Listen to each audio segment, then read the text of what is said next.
আমার এমন হঠাৎ চিৎকার করে ওঠায় মুহূর্তেই সবাই ফরকে যায়, কিন্তু হৃদ খান তখনও স্বাভাবিকভাবেই বসেছিল সোফার উপর। থমথমে পরিবেশ, সবাই আমার দিকে করুণভাবে তাকিয়ে আছে। আমি সবার দৃষ্টি অপেক্ষা করে আসিফের দিকে রাগীভাবে তাকাই। আমার এমন করে তাকানোতে আসিফ খানিকটা ইতস্তত বোধ করে আমতা আমতা করে আমাকে উদ্দেশ্য করে বলে ওঠে, ভাবি, বিয়েটা তো হয়ে গেছে, শুধু কবুল বলে বাকি অংশটা করে দিন প্লিজ। আসিফের এমন কথায় আমার রাগে যেন ঘি ঢালার মতো কাজ করে। আমাকে ভুলিয়ে ভালিয়ে বিয়ে করা হচ্ছে, আবার বলছে আমি এমনি এমনি কবুল বলে বাকিটা শেষ করে দিতে। বেটা পাজির দল। আমি আসিফের কথায় তেলে বেগুনে জ্বলে উঠে বললেই হলো নাকি? আমাকে কি পাগল পেয়েছেন যে এই খারাপ লোকটাকে আমি বিয়ে করব? মরে যাব, তবু এই বাজে লোকটাকে বিয়ে করব না। না না না, একদমই না। আমার এমন কথায় চারপাশটা পিন পিন নীরবতায় বিরাজ করছে। কারো মুখে কোনো রকম কথা নেই, সবাই চেহারায় ভয়টা স্পষ্ট ফুটে উঠছে। আর সেই ভয়ের কারণ হলো হৃদ খান। আমার এমন সব কথা শুনে উনি আমার সাথে কি করতে পারে সেটা নিয়ে হয়তো সবার এত এত চিন্তা, কিন্তু আমার এতে কোনো রকম ভাবান্তর হলো না, কারণ আমি মরে গেলেও ওনাকে বিয়ে করব না। তাই নিজের সিদ্ধান্তে অটল হয়ে আবারও সবার দিকে তাকাই। সবাই ভয় ভয় নজরে ওনার দিকে তাকিয়ে আছে যে উনি কি বলবেন। উনি তখনও শান্তভাবে বসে আছে, হাতে থাকা সিসাটাকে মনোযোগ সহকারে দেখতে দেখতে। ওনার কোনো রকম হেলদোল না দেখে কাজী সাহেব শুকনো একটা ঢোক গিলে আবারও আমাকে উদ্দেশ্য করে বলে ওঠে, বলো মা, কবুল। কাজী সাহেবের কথা শুনে মেজাজ খারাপ হয়ে যায় আমার। বলছি বিয়ে করব না আমি, তারপর বলছে কবুল বলতে। সত্যি লোকটা কি পাগল? আহারে, দেখে তো ভালোই মনে হচ্ছে আমার। একটা ভালো মানুষ এইভাবে পাগল হয়ে গেল। আহা, সবই কপাল। কাজী সাহেবের জন্য একরাশ কষ্ট নিয়ে দুঃখী দুঃখী ভাব নিয়ে বলে উঠি, বললাম তো বলবো না আমি, এই বিয়ে করব না আমি। আমার এমন কথায় পাশ থেকে হৃদ খান শান্ত সুরে বলে ওঠে, তোমাকে কে বলছে বিয়ে করতে? ওনার এমন কথায় থমথমে খেয়ে গেলাম আমি। সবাই বলছে বিয়ে করতে, আর উনি বলছে কে বলেছে আমাকে বিয়ে করতে? ওনার এমন গাঁজাখুরি টাইপ কথা শুনে তেজ দেখিয়ে বলে উঠি, কেন, ওরাই তো বলেছে বিয়ে করতে। কি বলেছে? বিয়ে করতে বলছে। তাই? কবে? কবে মানে কিছুক্ষণ আগেই তো বলল কাজী সাহেব আমাকে। তা তুমি আবার জিজ্ঞেস করছো তোমাকে এমন কিছু বলবে কিনা আমার সামনে? এ না, হ্যাঁ। তুমি আবার সবার কাছ থেকে জিজ্ঞাসা করো আমার সামনে কে তোমাকে বিয়ের কথা বলছে, আমিও দেখতে চাই। ওনার এমন কথায় মুহূর্তে বোকা বনে গেলাম আমি। সবাই আমাকে বিয়ের জন্য বলল, আর উনি সেটা শুনলো না। আমি ওনার কথা মতো কাজী সাহেবকে বলে উঠি, আপনি আমাকে বিয়ের কথা কেন বলছেন? আমি কোনো বিয়ের কথা বলিনি মা, তোমার কথা ভুল হচ্ছে। কাজী সাহেবের এমন কথায় হা হয়ে গেলাম আমি। এইমাত্র আমাকে বিয়ের কথা বলে সাথে সাথে পাল্টি খেল নেওয়া হচ্ছে। আমি আর নিজেকে ধরে রাখতে না পেরে কপাট রাগ দেখিয়ে বলে উঠি, এই, আপনি মিথ্যা কেন বলছেন? আপনি এইমাত্র না আমাকে বললেন? তাহলে? আমার কথায় আবারও হৃদ খান পাশ থেকে বলে ওঠে, কেন, তোমাকে কিছু বলেনি, তুমি মিথ্যে বলছো? কি মিথ্যা বলছি না আমি? কাজী সাহেব আর আসিফ বলছে আমাকে। সেইটা তো জানতে চাইনি, কি বলছে তোমাকে? কেন, আপনি শোনেননি? কবুল বলতে বলছে আমাকে এরা, সবাইকে দেখিয়ে। কবুল বলতে বলছি তোমায়। হ্যাঁ বলেছে, কবুল বলতে বলেছেন আমায়। কথাটা কি এইভাবে বলতে বলছে তোমায়? এইভাবে বলেনি, বলো মা কবুল, এইভাবে বলেছে। তাই তোমাকে কবুল বলতে বলছে আর তুমি সুন্দরভাবে বলে দিলে? আজব, আমি কবুল বলতে যাব কেন? আমি কবুল বলিনি, আর আমি কবুল বলবো না। কবুল বললেই তো বিয়ে হয়ে যাবে, তাই তো আমি একবারও কবুল বলিনি। আমি সব বুঝি। কাজী সাহেবের কানে 8 বার কবুল বলছে, আমি 2 বার বললাম। নিন, আমি এবার একবার কবুল বললে বিয়েটা সম্পূর্ণ করেছি। ওনার এমন কথায় আমি হাঁ করে ওনার দিকে তাকিয়ে আছি। কি বলবো, কি বলা উচিত কিছুই বুঝতে পারছি না আমি এই মুহূর্তে। আমাকে আমার কথার জালে ফাঁসিয়ে উনি কি সুন্দর করে বিয়েটা করে নিল, আর আমি বোকার মতো ওনার কথায় নাচতে নাচতে এতগুলো কবুল বলে দিলাম। এবার সত্যি আমার কান্না পাচ্ছে ভীষণ। রাগে দুঃখে নিজের চুল ছিঁড়তে ইচ্ছে করছে। কিভাবে পারলাম এমনটা করতে? বাসায় ফিরে সবাইকে কি বলবো? না, এটা আমি কিছুতেই মেনে নিব না। আমাকে ঠকিয়ে বিয়ে করেছে, আমি এই বিয়ে মানব না। তাহলেই তো হয়। আমার সব চিন্তা ভাবনা পেছনে ফেলে আবারও তাকাই ওনার দিকে। পরে ঝাঁঝালো কণ্ঠে বলে ওঠে, মানি না আমি এই বিয়ে। আপনি আমাকে ঠকিয়েছেন, কথার জালে জড়িয়ে বিয়ে করেছেন আমাকে। মানি না আমি এই বিয়ে। তো আমি কি করব? তুমি না মানলে? জাস্ট ওনার এমন খাপছাড়া কথায় রাগটা যেন আমার মাথায় চেপে বসেছে। আর সেই রাগের রেশ ধরে দাঁতে দাঁত চেপে বলে ওঠে, কি করবে না মানে কি? আপনি আমার সাথে এমনটা করে বেঁচে যাবেন নাকি? কখনোই না। আপনি চিনেন আমাকে, জানেন আমি কি কি করতে পারি। আমার এমন কথায় সবাই কৌতূহলী হয়ে আমার দিকে তাকিয়ে আছে। আর হৃদখানও ভুরু কুঁচকে আমার দিকে তীক্ষ্ণ দৃষ্টিতে তাকায়। পরে আমাকে উপর থেকে নিচ পর্যন্ত চোখ বুলে আবারও আমার নিজের দৃষ্টি স্থির করে হয়তো আমি কি কি করতে পারি সেটা জানতে চাই উনি। ওনাকে এমন অবিশ্বাস্য চোখে তাকাতে দেখে আবার আমি তেলে বেগুনে জ্বলে উঠি। আজব পাবলিক একটা। আমি আমার গুণের কথা বলছি আর সে বিশ্বাসই করতে চাইছে না।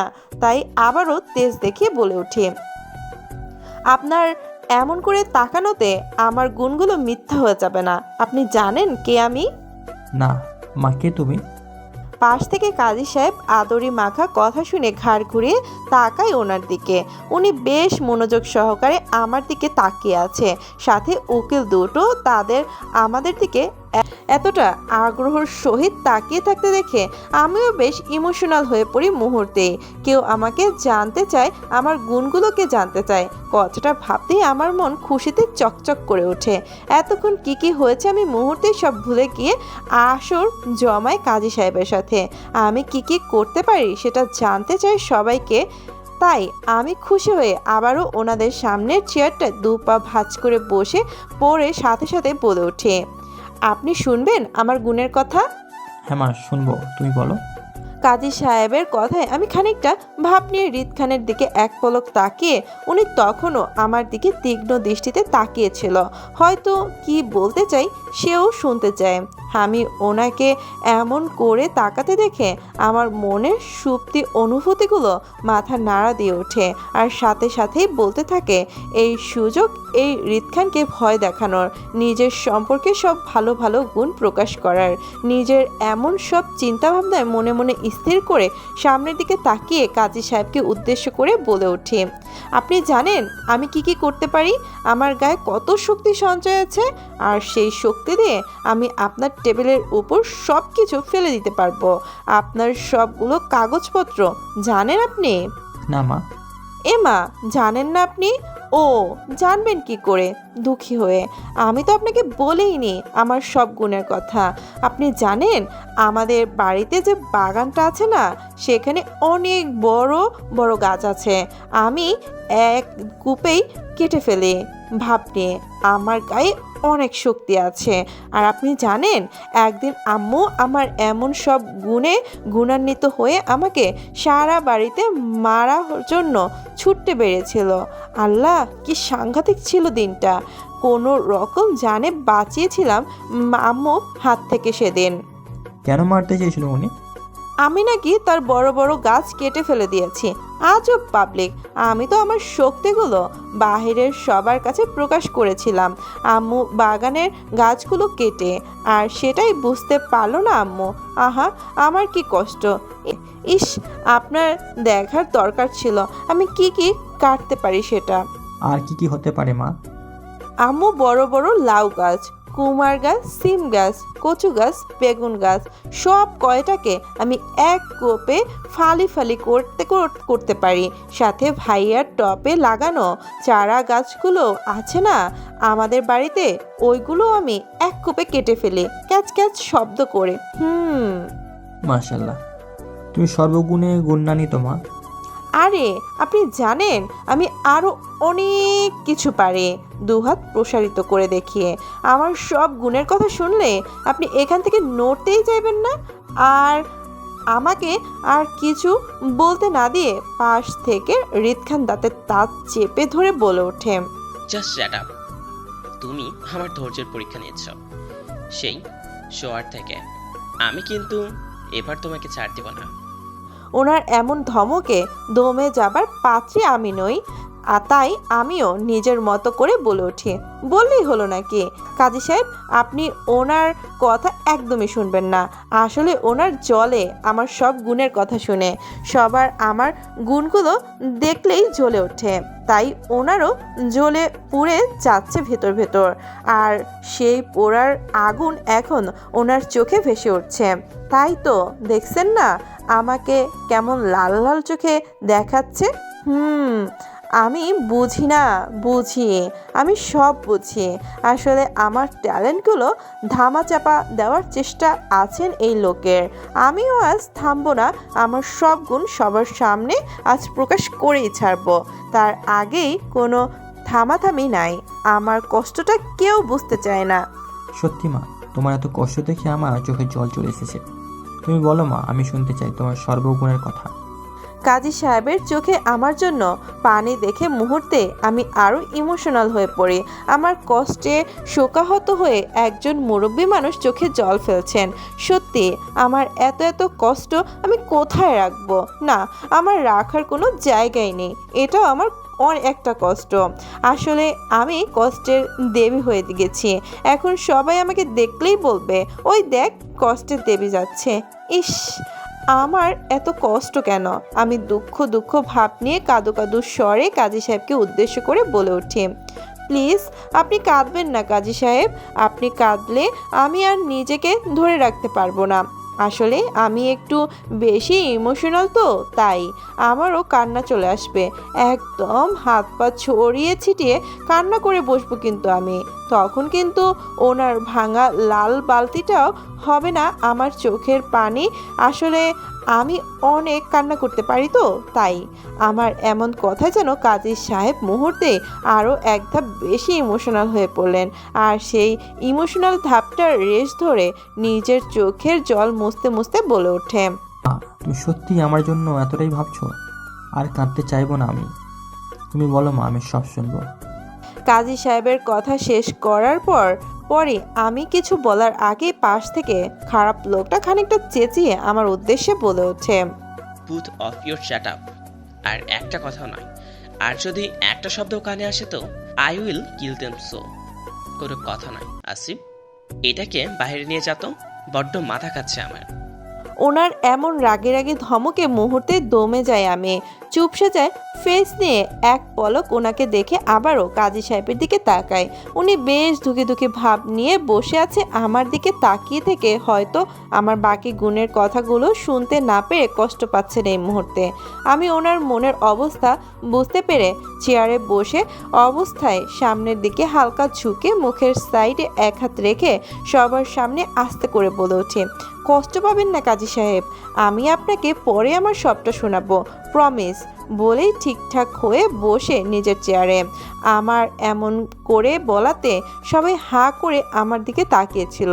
আর কাজী সাহেব খুশি মনে চেয়ার ছেড়ে উঠে দাঁড়িয়ে দরজার দিকে পা বাড়াতেই পেছন থেকে আমি আবার চেঁচিয়ে কাজী সাহেবকে উদ্দেশ্য করে বলে উঠি, কাজী সাহেব, পিএল।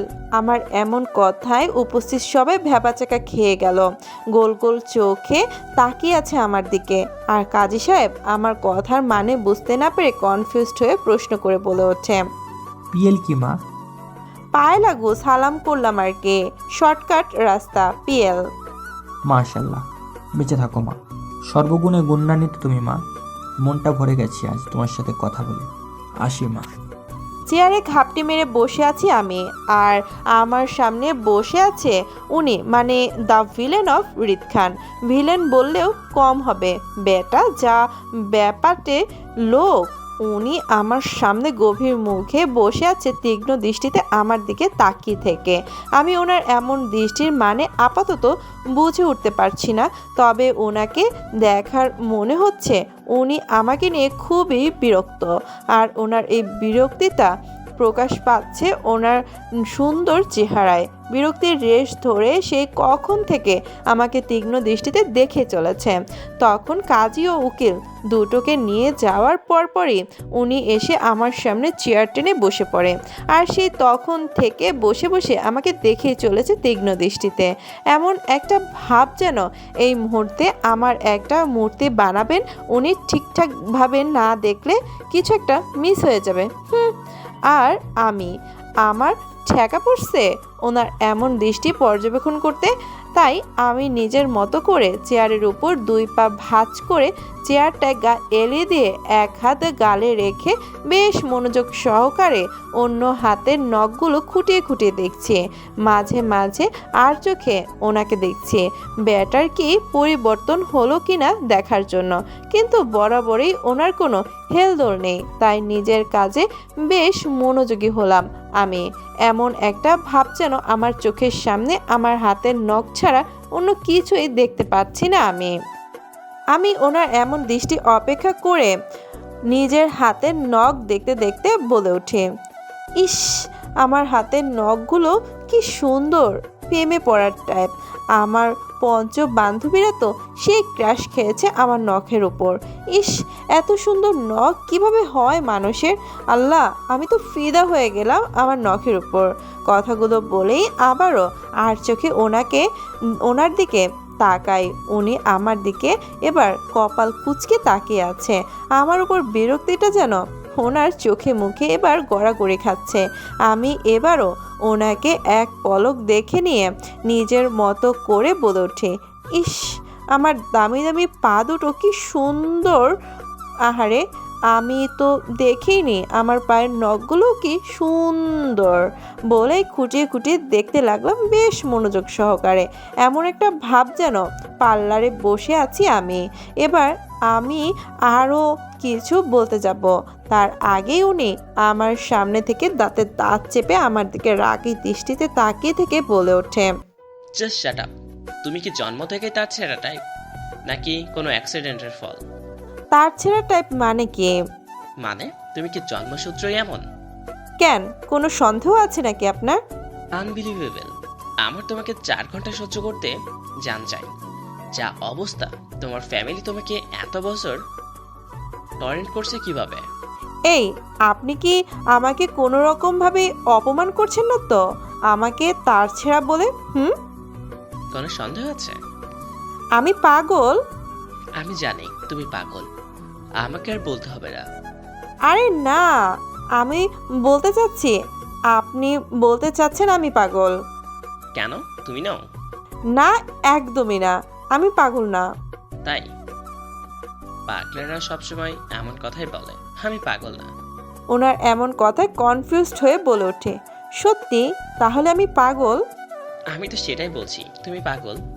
উনি আমাকে বারবার পাগল বলায় খানিকটা রেগে যায় আমি, তাই কপাট রাগ দেখিয়ে বলে উঠি, এই, আপনি আমাকে পাগল বানাচ্ছেন কেন? আপনার কি মনে হয় আমি পাগল? মনে হওয়ার কিছু নেই, পাগলকে পাগল বলাই হয়েছে এখানে। ওনার এমন ঘা জ্বালানো কথায় শরীর আমার ফেটে যাচ্ছে রাগে। আমি রাগে কটমট করতে করতে বলে উঠি, ভালো হয়েছে আমি পাগল, আমার থেকে দূরে থাকবেন আপনি। কে বলে আপনাকে পাগলের কাছে আসতে? এতক্ষণ শান্তভাবে বসে থাকতেও আমার এমন কথা যেন মুহূর্তে তেলে বেগুনে জ্বলে ওঠে। উনি মুহূর্তে চেয়ার থেকে উঠে শক্ত হাতে গাল চেপে ধরে আমার আর অন্য হাত দিয়ে আমার চুলের মুঠো ধরে উপর দিকে তুলে চোখ মুখে হিংস্রতা ফুটে তুলে আমাকে উদ্দেশ্য করে বলে ওঠে, দাস দেখাস আমাকে, আমার থেকে দূরে থাকেন। তোর এই একটা কথার কারণে তোর মতো মেয়েকে আমার বিয়ে করতে হয়েছে আমার। তুই তো নিজেও আমার ঘৃণার পাত্রী, তারপরও তুই যে আমাকে সহ্য করতে পারিস না, ঘৃণা করিস, এই কথাটার কারণেই তোকে আমি বিয়ে করতে হয়েছে আমার। এবার এই ঘৃণা দিয়েই বাঁচতে হবে তোকে, না তোকে মরতে দিব আর না তোকে বাঁচতে। সারা জীবন তুই ছটফট করবি, আর এতেই আমার শান্তি হবে মন। কথাগুলো বলেই খানিকটা থেমে আবারও আমাকে টেনে ধরে, আর আমি ওনার এমন কাজে মুহূর্তে ভরকে যাই। ওনার ভয়ঙ্কর চেহারা দেখে আমি সব কিছু গুলিয়ে ফেলে উনি আমাকে সব শক্ত করে চেপে ধরায় গালে আর চুলে প্রচণ্ড ব্যথা অনুভব করছে। মুহূর্তেই আমার চোখ দিয়ে জল গড়িয়ে পড়তে লাগলো। উনি আবারও আমার চোখ ওনার দৃষ্টি স্থির করে আগের ন্যায় বলে ওঠে, তোকে পছন্দ নয় আমার, তারপরেও তোকে বিয়ে করেছি। তার একটাই কারণ, তোকে নিজের হাতে শেষ করতে চাই। আমার সাথে শত্রুতা করার আগে ভাবা উচিত ছিল। তোর ধ্যাস আমি বের করব। এবার থেকে তোর সবকিছুতে বাধা হয়ে দাঁড়াবো আমি। তোকে মরণের ঘাটতি দেখিয়ে আনবো আমি। তুই লাইফে সব করতে পারবি, শুধু বিয়েটা ছাড়া। তোকে না আমি গ্রহণ করব, না অন্য কারোকে গ্রহণ করতে দিব। সারা জীবন তুই এইভাবে কাটাবি, চটপট করতে করতে। নামে স্বামী আমি তোর, সারা জীবন থাকবো, কিন্তু তুই ভালো লাইফ কখনোই পাবি না। কথাগুলো বলেই এক প্রকার ধাক্কা মারে চেয়ারের উপর পড়ে উনি। সামনের দিকে ঘুরে দাঁড়ায় আগে। ধাক্কাটা এতটাই জোরে ছিল যে আমি তাল সামলাতে না পেরে চেয়ার সহ উল্টে নিচে পড়ে যাই। সাথে সাথেই আমি হাতের কবজিতে ব্যথা পাই। ওনার এমন আচরণে রুখ কেঁপে উঠছে বারবার। কি করব কিছুই ভেবে পাচ্ছি না, শুধু নিঃশ্বাসে হিচকি তুলে কান্না করছি। উনি চেয়ার পড়ার শব্দ পেয়ে পেছন ফিরে তাকাতে আমার দিকে তাকিয়ে দাঁতে দাঁত চেপে বলে ওঠে, ড্রামা করা যদি শেষ হয়ে থাকে তাহলে চল, আসিফ তোকে বাসায় দিয়ে আসবে। কথাটা বলেই রাগে কটমট করতে করতে উনি সামনের দিকে হাঁটতে শুরু করে দেয়। আর আমি কান্না করতে করতে ওনার পেছন পেছনে ছুটতে লাগলাম। উনি আগে আগে, আমি পেছন পেছন। নিচের দিকে তাকিয়ে দু হাতে চোখের জল মুছতে মুছতে যেতে লাগলাম। কিছুটা দূর যেতেই উনি হঠাৎ দাঁড়িয়ে পড়ে। সাথে সাথে আমার মাথা বাড়ি খায় ওনার পিঠে। বাড়ি খাওয়ার সাথে সাথে আমি চমকে দ্রুত 2 কদম পিছিয়ে যাই। উনি পেছন ফিরে আমার দিকে তাকিয়ে অবিশ্বাস্য চোখে বলে ওঠে, আনবিলিভেবল। ভার্সিটির মাঠে বসে আছি আমি। একা বসে আছি এমনটা নয়, আমার সাথে রয়েছে আমার পঞ্চবান্ধবীরা। সবাই এক ঝুলি ভারপুর চিন্তা নিয়ে গালে হাত রেখে গোল করে মন্থ হয়ে বসে আছে মাঠের এক কোণে। আমাদের সবার এত এত চিন্তা ভাবনার প্রধান কারণ হলো সাংস্কৃতিক অনুষ্ঠান নিয়ে। আমাদের ভার্সিটিতে পহেলা বৈশাখের জন্য সাংস্কৃতিক অনুষ্ঠান আয়োজিত করা হবে। আর এই সাংস্কৃতিক অনুষ্ঠানের প্রথম বর্ষের শিক্ষার্থীদের বাধ্যতামূলক কিছু না কিছু করতে হবে, এটা ভার্সিটির কমিটির সদস্যরা জানিয়ে দিয়েছে। সদস্যদের এমন ঘাপাটে ডিসিশনে আমরা ষষ্ঠ বান্ধবীরা ফেঁসে গেলাম ব্যাপকভাবে। কমিটির সদস্যদের ডিসিশনে ঘোর আপত্তি আমাদের, কারণ সবার মাঝে সব গুণ থাকলেও আমাদের গুণের কৌটা একদম শূন্যের তালিকায়। তাই সবাই সবার গুণগুলো প্রকাশ করার চেষ্টা করলেও আমাদের চেষ্টার শূন্যের তালিকায় পড়ে আছে। কারণ গুণ থাকলে প্রকাশ করা যায়, কিন্তু না থাকলে কেমনে কি? আকাশ থেকে তো আর গুণ টপকে পড়বে না আমাদের মাঝে, যেটা নিয়ে আমরা সাংস্কৃতিক অনুষ্ঠানে প্রকাশিত করে বেঁচে যাব। আমি আর আমার পঞ্চ বান্ধবীরা মিলে বিগত 2 দিন ধরেও কোনো গুণ খুঁজে পাচ্ছি না আমাদের মাঝে। কী গুণ প্রকাশ করা যায় সেটা নিয়ে আমাদের এত এত চিন্তা ভাবনায় সব শেষে আমরা সবাই মিলে আজ ভার্সিটির মাঠে বসে বিগত 1 ঘন্টা যাবৎ বসে বসে চিন্তা ভাবনায় করছি কি করা যায়। আমাদের এত এত চিন্তা ভাবনার মাঝে পাশ থেকে রূপা বলে ওঠে, দোস্ত নাচ করলে কেমন হয় রে? রূপার এমন কথায় সবাই চোখ তুলে ওর দিকে তাকায়। রূপার কথায় কেউ কোনো রকম হেলদোল হলো না, তাই তীক্ষ্ণ দৃষ্টিতে তাকিয়ে আছে সবাই। তখনই পাশ থেকে শিলা আমাদের সবাইকে উদ্দেশ্য করে বলে ওঠে, দোস্ত এই গুণটা কিন্তু খারাপ না। শিলা রূপার কথায় সায় জানাতে আমার কপাল কুঁচকে এলো। নাচের বিষয়টা খারাপ লাগছে না আমার কাছে, তবে বাকিরা কি বলে জানার জন্য সবার দিকে এক পলক তাকাই। ওদের ফেস দেখে আমি যতটা বুঝতে পারছি ওরাও আমার সাথে সাথে ব্যাপকভাবে কনফিউজড নাচের বিষয়টা নিয়ে। সবার এত এত কনফিডেন্সের লেভেলটা 2 গুণ বাড়িয়ে দিতে পাশ থেকে সাজি বলে ওঠে, নাচটা মনে হয় আমাদের সবার দ্বারাই হবে, কি বলিস সবাই? হয় আমরা করব নাচ, নাচের বুঝি না। হ্যাট যত বাদই দিলাম, স্টেজে উঠে করবোটা কি শুনি? সাজির এমন কথা শুনে প্রকাশিত করতে চাওয়া গুণটা মুহূর্তে চাপা পড়ে যায় এক ঝুলি নিরাশতায়। আমাদের এমন নিরাশ হতে দেখে কনফিডেন্সের সাথে মাহি বলে ওঠে, দোস্ত যা হবার হবে, নাচটাই এবার ফিক্সড কর। এখন আর কিছুই করার নেই আমাদের। শূন্য তালিকা থেকে কিছু করে বাস খাওয়াটা অনেক ভালো। দেখ, আমাদের মধ্যে বিশেষ কোনো গুণ নাই, তাই আমরা আর না পারি সবাই একসাথে হাত পা ছড়িয়ে ছিটিয়ে নাচতে তো পারবো আমার মনে হচ্ছে। আর সেটাই হবে নাচটা ফিক্সড সবার জন্য। মাহির এমন এমন কনফিডেন্সের সাথে বলা কথায় মুহূর্তে আমরা অনেকটা আবেগাপ্লুত হয়ে উঠি, কারণ কিছু না করে বাঁশ খাওয়ার চেয়ে কিছু করে বাঁশ খাওয়ার শ্রেয়। তাই আমরা বাকি পঞ্চ বান্ধবী মিলে মাহির কথায় সায় জানাই। আর যাই হোক, নিজের গুণ প্রকাশ করতে হবে সবার সামনে, তাই মনোযোগ দিয়ে নাচ প্র্যাকটিস করতে হবে। ড্রয়িং রুমে ঘুরঘুর করছি আমি, অকারণেই এদিক ওদিক ঘুরে বেড়াচ্ছি। আসলে কোনো রকম কাজ খুঁজে পাচ্ছি না, তাই গভীর ভাব নিয়ে চোখ টান করে সবাইকে তীক্ষ্ণ দৃষ্টিতে বারবার দেখছি। গিলে খাওয়া টাইপ এমন একটা ভাব, যেন কেউ ভুল করলে আমি তাকে মুহূর্তেই গিলে খাবো উইথআউট সস। আমাকে এমন করে তাকাতে দেখে পাশ থেকে আম্মু ভুরু কুচকে বলে ওঠে, এই তোর কি কোনো কাজ নাই? এভাবে ঘুরঘুর করছিস কেন? হ্যাঁ, আমি আম্মুর এমন কথায় আমি ঘাড় ঘুরিয়ে আম্মুর দিকে তাকাই তীক্ষ্ণ দৃষ্টিতে। পরে তাকিয়ে থেকে গম্ভীর মুখে ভাব নিয়ে বলে উঠি, তোমাদেরকে দেখেছি ঠিকঠাকভাবে কাজ করছো কিনা।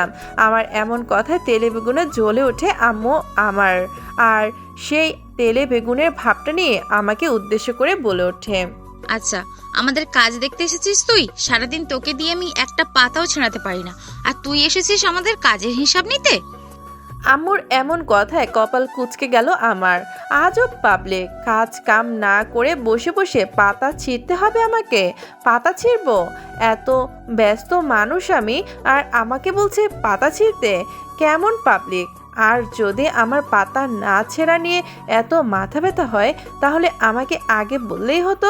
আমার ব্যস্ত সময় থেকে কিছু সময় বের করে না হয় ওনার জন্য পাতা ছিঁড়তাম বসে বসে। আমি এমন সব চিন্তা ভাবনা করি আম্মুর দিকে তীক্ষ্ণ দৃষ্টিতে তাকিয়ে থেকে বলে ওঠে, কাজ না করে বসে বসে পাতা ছিঁড়তে হবে বলেই তো আমি কাজ করি না এতদিন ধরে। বুঝি না আমি, তারপরও কেন তুমি বারবার বলো আমাকে? আচ্ছা, যখন তুমি এত করে বলছো, তাহলে তোমার গাছের সব কটা পাতা ছিঁড়ে নিয়ে আসবো আমি তোমার জন্য। তুমি টেনশন করো না কেমন?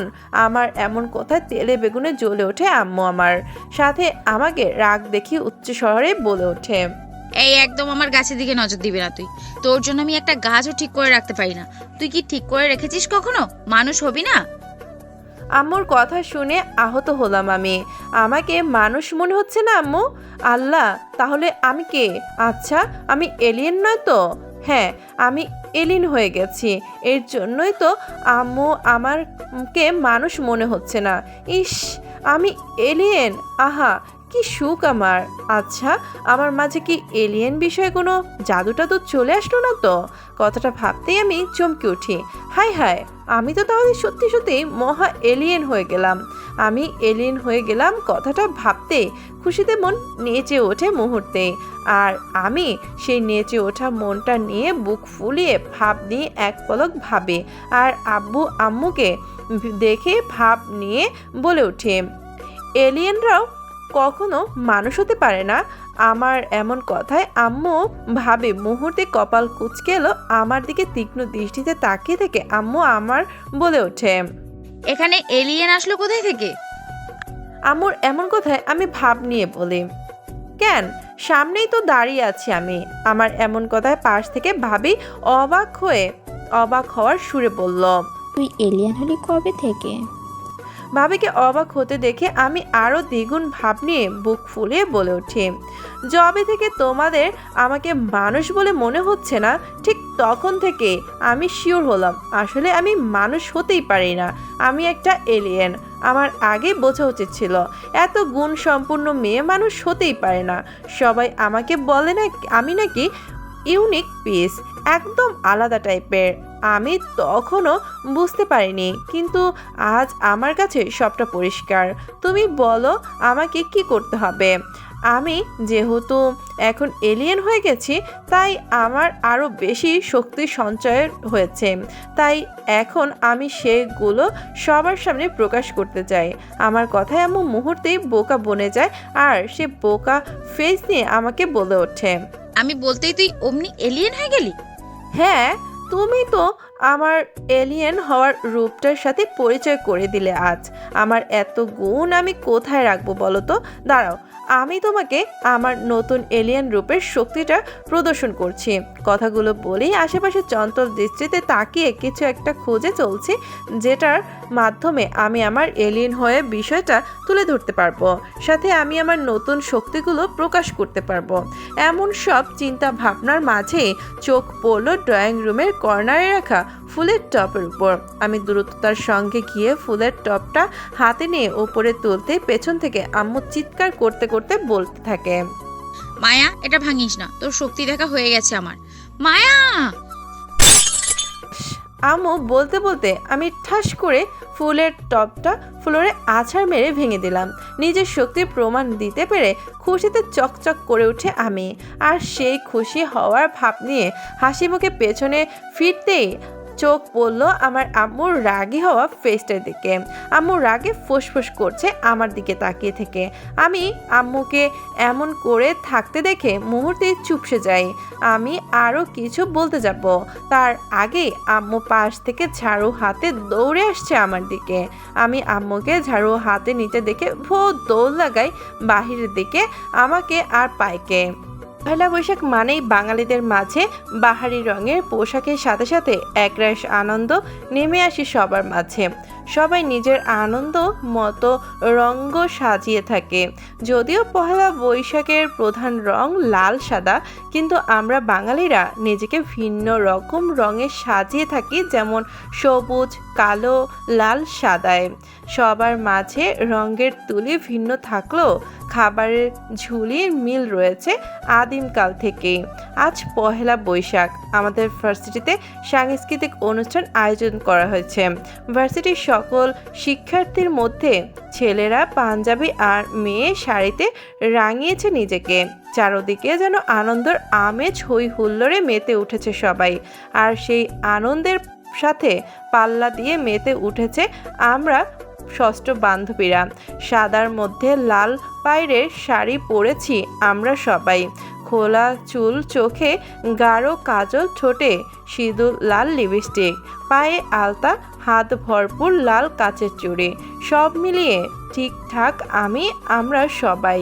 আমি শিলা, রূপা, মাহি সাজিয়ে রাখি। আমরা ষষ্ঠ বান্ধবীরা মিলে স্টেজের দ্বিতীয় সারিতে বসে পড়ি বিনা বাক্য ব্যয়ে, কারণ সাংস্কৃতিক অনুষ্ঠানের সব কাজ আমাদের সিনিয়র ভাইয়া আপুরা করে থাকছেন। এতে করে আমরা জুনিয়ররা শুধু নামমাত্র অংশগ্রহণ করছি, অনুষ্ঠানের মূল ভূমিকা পালন করছে তারা। এতে করে আমাদের জুনিয়রদের কোনো রকম আপত্তি নেই, তাই আমরা বসে বসে সবটা পর্যবেক্ষণ করছি বেশি মনোযোগ সহকারে। আমাদের এমন মনোযোগ ক্ষুণ্ণ হলো পেছন থেকে চিৎকার চেঁচামেচির শব্দে। আমি ঘাড় ঘুরিয়ে পেছন ফিরে তাকাই, তখনই চোখে পড়লো বেশ বড় বড় 3টে গাড়ি প্রবেশ করছে।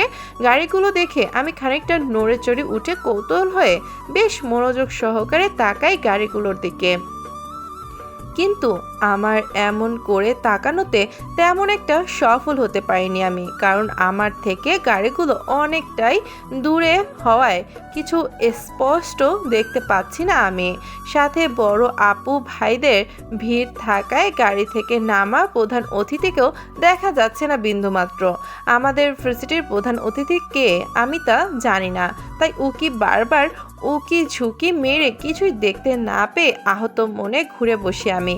আপনি তখনই পাশ থেকে শিলা বলে ওঠে, দোস্ত চল নালে রুমে গিয়ে আমরা নাচটা আরেকবার প্র্যাকটিস করে আসি। আমার ভয় করছে রে নাচটা নিয়ে। শিলার এমন কথায় মুহূর্তেই আমরা পঞ্চ বান্ধবী সায়জা নিয়ে স্টেজের সামনে থেকে উঠে পা বাড়াই হল রুমের দিকে। আমাদের যখন ডাকা হবে তখনই আমরা স্টেজে একেবারে উঠব নাচের জন্য। এখন নিজেদের সম্মান বাঁচানো জরুরি, তাই নাচ প্র্যাকটিস করতে হবে। টানা 1 ঘন্টা যাবৎ নাচ প্র্যাকটিস করেও দক্ষ হলাম নাচের মধ্যে আমরা সবাই। তারপর কিছু সময় নিয়ে নিজেকে শান্ত করতে স্টেজ থেকে আমাদেরকে উদ্দেশ্য করে ডাকতে লাগলো ওইখানে গিয়ে নিজের গুণগুলো প্রকাশ করার জন্য। তাই আমার ষষ্ঠ বান্ধবীরা মিলে বিনা বাক্য ব্যয় ধীরে ধীরে পায়ে এগিয়ে গেলাম স্টেজের দিকে। স্টেজের সামনে দাঁড়িয়ে আছি আমি, বাকিরা সবাই যার যার মতো করে স্টেজে দাঁড়িয়ে পড়েছে। আমিও দাঁড়াতে যাব, তার আগেই সাদিক নামক ভার্সিটির বড় ভাইয়া আমার পথ আটকে দাঁড়িয়ে পড়ে। ওনাকে আমি এই ভার্সিটিতে আসার পর থেকে চিনি। সাদিক ভাইয়া আমার সামনে আসাতে তেমন একটা চমকাইতো নেই আমি, তাই বাকিরা সবাই যার মতো স্টেজে চলে গেলেও আমি দাঁড়িয়ে আছি সাদিক ভাইয়ার সামনে। উনি কি বলতে চায় সেটা জানার জন্য। সাদিক ভাইয়া আমাকে উপর থেকে নিচ পর্যন্ত দেখে নিয়ে হাসি মুখে বলে ওঠে, তোমাকে অনেক সুন্দর লাগছে মায়ু পাখি, আর নাচের জন্য অল দ্য বেস্ট মায়ু পাখি। সাদিক ভাইয়ের কথায় আমি ঠোঁট প্রসারিত করে হেসে উঠি। আমাকে হাসতে দেখে সাদিক ভাই খানিকটা আবেগে আপ্লুত হয়ে বলে ওঠে, এইভাবে হাসতে নেই মায়ু পাখি, তাহলে খুব করে। সাদিক ভাইয়ার এমন কথায় আবারও হেসে উঠি আমি। পরে সেই হাসিটা ঠোঁটের মধ্যে বজায় রেখে সাদিক ভাইয়াকে পাশ কাটিয়ে সামনে এগিয়ে স্টেজে ওঠাতেই চোখে পড়ল চিফ গেস্ট হিসেবে রিত নামক ভয়ঙ্কর প্যারাভার্সিকে। উনি আমার দিকে তীক্ষ্ণ দৃষ্টিতে তাকিয়ে আছে, হয়তো আমাকে এখানে মোটেও আশা করেনি। ওনার এমন করে তাকানোতে আমি খানিকটা ভয়ে কাচুমাচু করতে থাকি। উনি আমাকে তীক্ষ্ণ দৃষ্টিতে তাকিয়ে থাকতে দেখে আমার মনে হচ্ছে উনি এতক্ষণ আমাকেই দেখছিলেন। আমি যে এতক্ষণ সাদিক ভাইয়ার সাথে হেসে হেসে কথা বলেছি সবটাই উনি দেখেছেন। তাই ওনার এমন করে তাকানোতে আমি মুহূর্তেই ভয়ে সিটিয়ে যাই। পরে আস্তে করে ধীর পায়ে ওদের সামনে দাঁড়িয়ে পড়ি। পরে আর চোখে ওনাকে একবার দেখিনি। উনি তখনও আমার দিকে তাকিয়েছিল। ওনাকে এমন করে তাকাতে দেখে আমি 2 কদম পিছিয়ে গিয়ে মাহের পেছনে লুকিয়ে পড়ি। ওনার সামনে আমি কিছুতেই পড়তে চাই না। উনি একটা প্রচণ্ড রকমের বাজে গুন্ডা লোক। ওনার জন্য ওই দিন আমার পরিবারের কাছে অনেক কিছু শুনতে হচ্ছে। পরে জিসান ভাই সবার কাছে মিথ্যা বলে আমাকে বাঁচিয়েছিল। রিত খান যখন আমাদের সবাইকে ছেড়ে দেন তখন জিসান ভাই ওই দিন সব কিছু ম্যানেজ করে আমরা রাতের 8টায় বাসায় পৌঁছাই। রিত খান ওরা সবাইকে একসাথে আমার পাশের রুমে বন্দি করে রেখেছিল। বিয়ে করার পরপরই উনি আমাদের সবাইকে একসাথে ছেড়ে দেয়। আমি কাউকে আমার বিয়ের কথাটা জানাতে পারিনি ভয়ে, আর রিত খানও এই বিয়েটা মানে না। জেদের বসে বিয়ে করেছে আমায়। উনি আমার ফেসটাও দেখতে চায় না। যদি আমি ওনার সামনে আসি তো আমাকে গুলি করে মারবেন উনি। তাই ওই দিনের পর থেকে আর দেখিনি ওনাকে। আমি আজ 15 দিন হয়েছে। তাই আমি কাউকে বিয়ে বিষয়টা এই মুহূর্তে বলার প্রয়োজন মনে করিনি। কিন্তু জিসান ভাইয়া ও আমার পঞ্চ বান্ধবীরা মাথা খাওয়ার টাইপ প্রশ্ন করে যাচ্ছিল, কেন রিত খান সবাইকে একসাথে বন্দি করে রেখেছিল আর আমাকে একা কেন রেখেছিল। আমি তাদের এমন প্রশ্নের উত্তরে শুধু একটা কথা বলেছি, যে আমাদের শাস্তি দেওয়ার জন্য এইভাবে আটকে রেখেছিল রিত খান, আর আমি ওনার কাজে হস্তক্ষেপ করেছি, তাই আমাকে একা বন্দি করে রেখেছিল বেশি শাস্তি দেওয়ার জন্য। ব্যাস, আমার এমন কথায় ওই দিন সবাই বিশ্বাস করেছিল।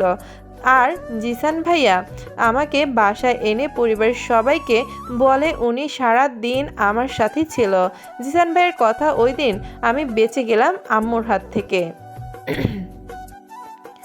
আমার এমন সব চিন্তা ভাবনার মাঝে হঠাৎ করে মিউজিক বেজে ওঠে।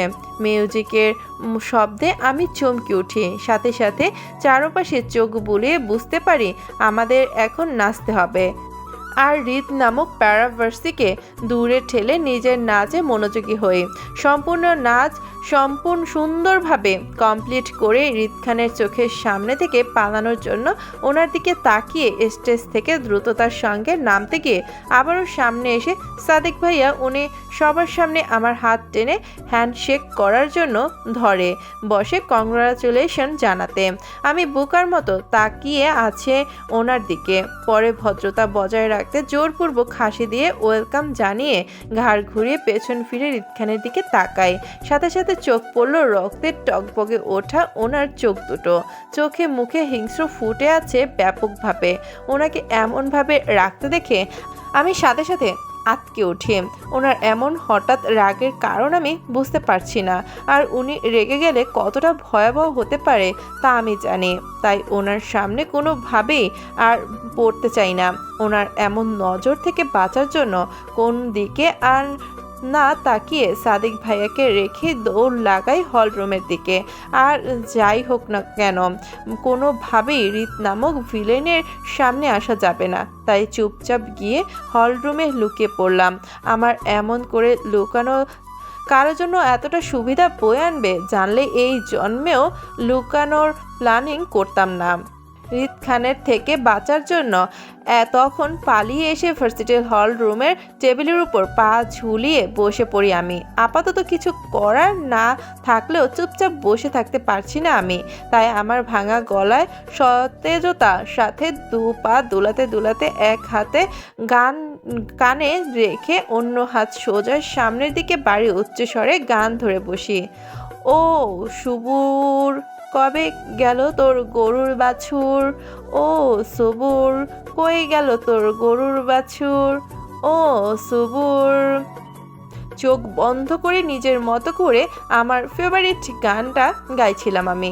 তখনই বেশ কিছু পায়ের আর গুনগুনের শব্দ কানে আসতে ঝটপট করে একটা চোখ খুলে তাকাই আমি।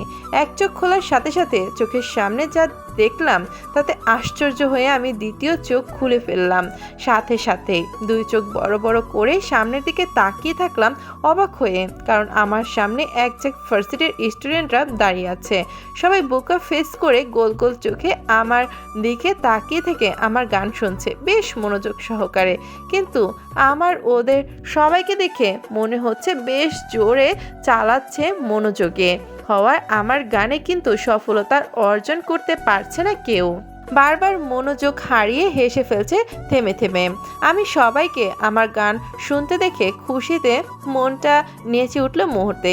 আল্লাহ, সবাই আমার গান এত পছন্দ করছে যে হল রুম ভিড় লেগে গেছে মুহূর্তেই। ইস, আমি তো ফেমাস পারসন। আহা, সাথে আমি এখন বিশিষ্ট শিল্পী হয়ে গেছি। সবাই আমাকে এখন দেখলেই বলবে, ওই দেখ আমাদের সেরা শিল্পী মায়া রানী যাচ্ছে। আহা, আমার কি আনন্দ। এই আনন্দের রেশ ধরেই মনে মনে আওড়াতে থাকি। এখন আমি বিশিষ্ট বড় মাপের শিল্পী হয়ে গেছি, তাই আমার উচিত আরও বেশি বেশি করে গান গাওয়া আর সবার মন বেশি বেশি করে জয় করা, ঠিক আজকের মতোই। গান গাওয়ার বিষয়টি মাথায় আসতে খুশিতে চকচক করে উঠল আমার চোখ মুখ। আমি খানিকটা নড়ে চড়ে উঠি, আবারও আগের ন্যায় বসে গান গাওয়ার প্রস্তুতি নিচ্ছি। নিজেকে বড় মাপের শিল্পী ভাবতেই চোখের সামনে কত শত দৃশ্য ভেসে আসছে। আহা, আমি সবাইকে অটোগ্রাফ দিচ্ছি, আমাকে সবাই ম্যাম ম্যাম বলে পেছন পেছন ঘুরছে। সাথে রিদ খানও আমার একটা অটোগ্রাফের জন্য পেছন পেছন ঘুরে বেড়াচ্ছে, আর আমি তাকে পাত্তাই দিচ্ছি না। রিদ খান এ নিয়ে বিনিয়ে কান্না করতে করতে আমাকে বলছে, প্লিজ ম্যাম, আমাকে একটা অটোগ্রাফ দিন, শুধু একটা। রিদ খানের এমন অবনতি দেখে সাথে সাথে ফিক করে হেসে উঠি আমি। সাথে নিজেকে মহারানী আর রিদ খানকে অসহায় বেচারা টাইপ প্রজা মনে হচ্ছে আমার। নিজের এমন ভাবনা চিন্তার মাঝে হঠাৎ করে কিছু একটা শব্দ কানে আসতে চমকে ওঠে। ঝটপট চোখ খুলি সামনে তাকাই আমি। সামনে তাকাতেই চোখে পড়ল রিদ নামক আমার প্রজাবাসীকে। ওনাকে নিজের সামনে চেয়ার টেনে বসে থাকতে দেখে চোখ বড় বড় হয়ে আসে আমার। হৃদ নামক ভয়ঙ্কর প্যারাভার্সিকে ভালো করে পর্যবেক্ষণ করার পর চমকে উঠলাম আমি। আহা, এই বুঝি আমার সাজানো গোছানো স্বপ্নটা ঝনঝন শব্দ করে ভেঙে গুড়িয়ে গেল মুহূর্তে। এতক্ষণ স্বপ্নে নিজেকে মহারানী আর হৃদ খানকে আমার প্রজাবাসী ভেবে যে আনন্দে বিমোহিত হচ্ছিলাম আমি, আর সেটা মুহূর্তেই শেষ হয়ে গেল এই প্যারাভার্সির জন্য। কারণ এখন নিজেকে হৃদ খানের প্রজাবাসী আর ওনাকে আমার রাজাবাসী মনে হচ্ছে। হ্যাঁ, নিজের অবস্থান বুঝতে পেরে আমার এখন ওনার সামনে ফ্লোরে গড়িয়ে গড়িয়ে কান্না করতে ইচ্ছে করছে আমার। অনেক সাধের স্বপ্নটা এইভাবে ভেঙে দিল কেমনটা লাগে বলুন তো। একদিন আমার স্বপ্নে প্রজাবাসী হয়ে থাকতে পারলো না এই লোকটা, কি আর উন্নতি করবে এই লোকটা? দিনে দুপুরে মানুষের স্বপ্ন ভেঙে বেড়ায়, স্বপ্ন চোর কোথাকার একটা। জীবনও উন্নতি করতে পারবে না লোকটার, বলেই দিলাম। আমার এমন চিন্তা ভাবনার মাঝেই সামনে থেকে উনি ভুরু কুচকে বলে ওঠেন, কি ভাবনার রানী? চিন্তা ভাবনার কারণ শেষ হলো নাকি আরো বাকি আছে? ওনার এমন কথায় মনোযোগ ভস্ম হলো আমার। আমি কপাল কোচকে ওনার দিকে তাকাতেই চোখে পড়ল চেয়ারের উপর পায়ের উপর পা তুলে আরাম করে বসে আছে আর শান্ত দৃষ্টিতে তাকিয়ে থেকে আমাকে এই কথাগুলো বলছেন। ওনাকে আমার সামনে এমন করে বসে থাকতে দেখে আমি চোখ ছোট ছোট করে কপাল কুঁচকে ওনাকে ভালো করে দেখার পরে কি হচ্ছে এখানে বোঝার জন্য ওনাকে এক পলক দেখে চারপাশে চোখ বুলাই আমি। সাথে সাথে চোখে পড়ল জনশূন্যহীন পরিবেশ। এতক্ষণ মানুষের ভিড় ছিল এই স্থানে আমার গান শোনার জন্য, কিন্তু এখন পরিবেশটা মানবহীনতা শূন্যতে অবস্থান করছে। চোখের সামনে কাউকে দেখতে না পেয়ে এক ঝুলি কষ্ট ভর করলো মুহূর্তে আমার মধ্যে। আমি সেই কষ্টের ঝুলি বয়ে নিয়ে কাদু কাদু হয়ে ঘাড় ঘুরিয়ে তাকাই ভয়ানক ভিলেন হৃদ খানের দিকে। আমি জানি এই কাজটা এই প্যারাভার্সি করেছে। উনি সবাইকে তাড়িয়ে দিয়েছেন যাতে আমার গান কেউ শুনতে না পারে। আসলে আমি শিল্পী হয়ে যাচ্ছিলাম তো, তাই সেটা ওনার সহ্য হয়নি, তাই উনি সবাইকে তাড়িয়ে দিয়েছেন। এই লোক আমাকে কখনোই উন্নতি করতে দিবে না। আসলে এই লোকের জলে আমাকে ফেমাস পার্সন হতে দেখে আমার এমন সব চিন্তা ভাবনায় মাঝেই আবারও উনি বলে ওঠেন, কি সারের মতো চেঁচাচ্ছিলে কেন? ওনার এমন কথা আর নিজেকে ধরে রাখতে পারিনি। রাগে দুঃখে ভেসে যাচ্ছি আমি, আর সেই ভাষা অবস্থায় খানিকটা রেগে ওনাকে উদ্দেশ্য করে বলে উঠি, জলে? জলে মানে? কত বড় মাপের গুন্ডা উনি ভাবা যায়। এক তো আমাকে শিল্পী হওয়ার থেকে আটকাচ্ছেন, আর ওপর আবার এমন একটা ভাব করছেন যেন কিছুই বুঝতে পারছেন না উনি। আমি ওনাকে এমন ভাব করে বসে থাকতে দেখে তেলে বেগুনে জ্বলে উঠলাম আমি, আর সেই রাগের রেশ ধরেই কপাট রাগ নিয়ে বলে উঠি, আসলে আপনার জলে, আপনি আমার উন্নতি দেখতে পারেন না। আমার এমন কথায় কপাল কুঁচকে এলো ওনার। আমার দিকে তীক্ষ্ণ দৃষ্টিতে তাকিয়ে থেকে বলে ওঠে, সেই তোমার উন্নতিটা বাছুর বাছুর বললেই হবে। ওইটা বাছুর ছিল না, আমার ফেভারিট গান ছিল। ওই তোমার ফেভারিট গান তো তোমার মতনই হবে। বাছুরের সাথে বাছুরের আম্মুর গান থাকলে সেটাও গাইতে, তাহলে পুরো ভার্সিটির পাবলিক ভিড় জমাতো দরজায় তোমার ইউনিক শোনার জন্য। সারের গান নেই তো, থাকলে গাইতাম। আর আপনি আমার শ্রোতাদেরও বের করে দিয়েছেন কেন? তাই তোমার মনে হয় ওরা তোমার গান শোনার জন্য ভিড় জমিয়েছিল? ওরা তোমাকে দিয়ে মজা করছিল, আর আমি এখানে এসেছি কিছু হিসাব নিকাশ করতে তোমার সাথে। তোমার কিছু পাওনা বাকি আছে, সেটা পোষাতে আসলাম। তোমার তো আর এমনি এমনি ছেড়ে দিতে পারি না। আমি বেশ কিছু অঙ্ক মিলাতে হবে তোমার সাথে। আমি কিছু অঙ্কের বেশ ভালো ছিলাম, তাই তোমার অঙ্কটা কষতে চলে আসছি। কথাগুলো বলেই উনি আমার দিকে নিজে দৃষ্টি স্থির রেখে নিজের এক হাত বাড়িয়ে দিতেই পাশ থেকে আসিফ একটা বন্দুক তুলে দেয় ওনার হাতে। ওনার এমন কথায় কেঁপে উঠলাম আমি। এতক্ষণ গানের শব্দে সব ভুলে গিয়েছিলাম আমি। ভুলে যাওয়ার বিষয়টি মনে পড়তেই খানিকটা কেঁপে উঠলাম আমি। ওনার হাত থেকে বাঁচার জন্য এখানে এসে পালিয়েছিলাম আমি। পালানোর বিষয়টা ভুলে দিব্যি ওনার সামনে পা ঝুলিয়ে গল্প করছি আমি। তখনও ভুলেছিলাম বলে সবটাই স্বাভাবিক ছিল আমার কাছে, কিন্তু এখন সব মনে পড়ে নিজের চুল ছিঁড়তে ইচ্ছে করছে আমার। আমি সব বিষয় এমন করে ভুলে যাওয়ার জন্য পরে অনেকটা কষ্ট পোহাতে হয় আমাকে, যেমনটা করে এখন পোহাতে হবে আমাকে। এই রিদ খান আমার থেকে কি চায় আল্লাহ জানে। যতই ওনার থেকে পালিয়ে বাঁচি তখনই উনি সামনে এসে হাজির হয় আমার। তাই এই মুহূর্তে ওনার থেকে বাঁচার জন্য ভয়ে কাচুমাচু করতে করতে চারপাশে চোখ বুলিয়ে চলছি আমি। যদি কোনো রকম পালানোর রাস্তা পাই সেটা ধরে দৌড় লাগাবো আমি জান নিয়ে। চারপাশে চোখ বুলিয়ে শুধু দুটো রাস্তাই খুঁজে পাই পালানোর জন্য। একটা রিদ খানের পেছনে দরজাটা, যেখানে ওনার 4-5 জন বডিগার্ড দাঁড়িয়ে আছে বন্দুক হাতে নিয়ে। আরেকজন দরজাটি হলো আমার পেছনে আর ওনার সামনে। আমার পেছনের দরজায় কেউ নেই, তাই আপাতত সেটি একমাত্র আমার পালানোর জন্য উপযুক্ত। আমার চিন্তাভাবনার মাঝেই উনি বন্দুকটা হাতে নিয়ে আবার আমার দিকে তীক্ষ্ণ দৃষ্টিতে তাকিয়ে থেকে বন্দুকটা দিয়ে নিজের কপালে স্লাইড করতে করতে আমাকে উদ্দেশ্য করে বলে ওঠে, ছেলেটা কে ছিল? উনি কি বলছেন আমাকে সেটা আমার কান অবধি পৌঁছাতে পারলেও আমার মস্তিষ্ক সেটা পৌঁছাতে পারছে না।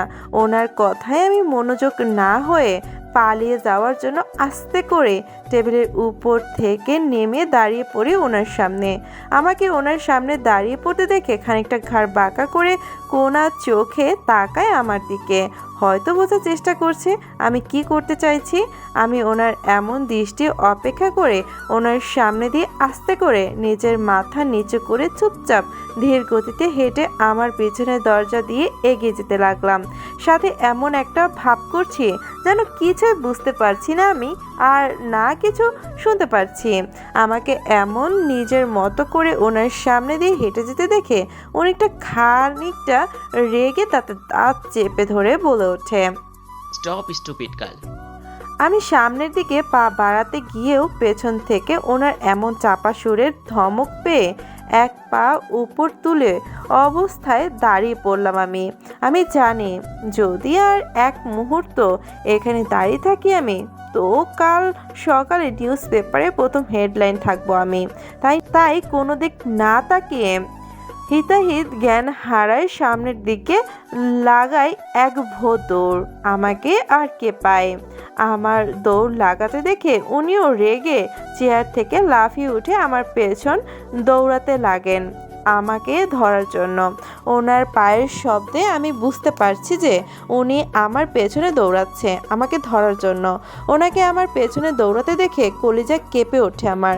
কি করব কিছুই ভেবে না পেয়ে শুধু দৌড়াতে লাগলাম সামনের দিকে। দরজার সামনে আসতেই মনে হলো আমি হাওয়ায় ভাসছি।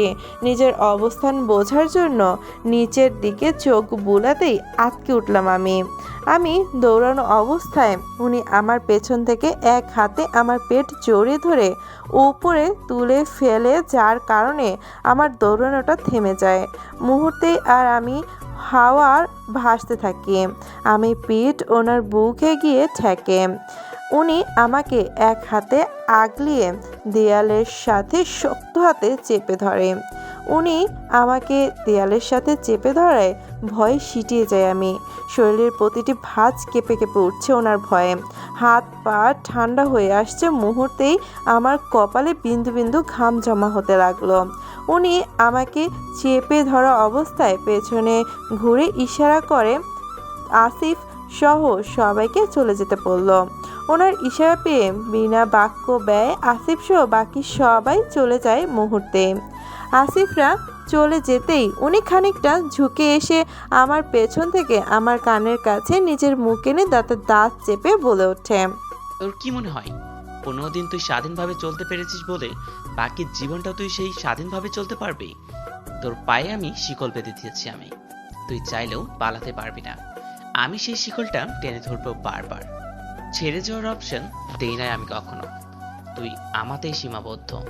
চলে যেতে চাইলেও তুই আমার থেকে মুক্তি পাবি না। তোকে শাস্তি দেওয়াটা আমার কাছে এক প্রকার বাধ্যতামূলক হয়ে উঠেছে। তোর অসহায়ত্ব আমার মনে সুখ খুঁজে বয়ে আনে প্রচণ্ডভাবে। আমি তুইতে আসক্ত, তবে সেটা ভালোবেসে নয়, শাস্তি নামক বেদনায় আটকে পড়ে। তোর চোখের পানি আমার সুখ। উনি এই কথাগুলো বলে আমাকে টেনে সামনের দিকে ঘুরিয়ে আমার দু হাত নিজের দু হাত দিয়ে দেয়ালে শক্ত করে চেপে ধরে। আবারও আমার দিকে ঝুঁকে আসে নিজের চোখ মুখ শক্ত রেখে। উনি আমার সাথে এমন কেন করছে কিছুই বুঝতে পারছি না আমি। নিজেকে বড্ড অসহায় লাগছে এই মুহূর্তে। আর সেই দিনটার কথা বড্ড মনে পড়ছে, যে দিনটায় আমি ওনার সামনে পড়েছিলাম। যদি ভাইয়ার বিয়েতে ওনার সামনে আমি না যেতাম তাহলে আজ আমাকে এই দিনটা দেখতে হতো না। সাথে ওনার এমন করে টানাটানি তো ভুক্তভোগী হতে হতো না।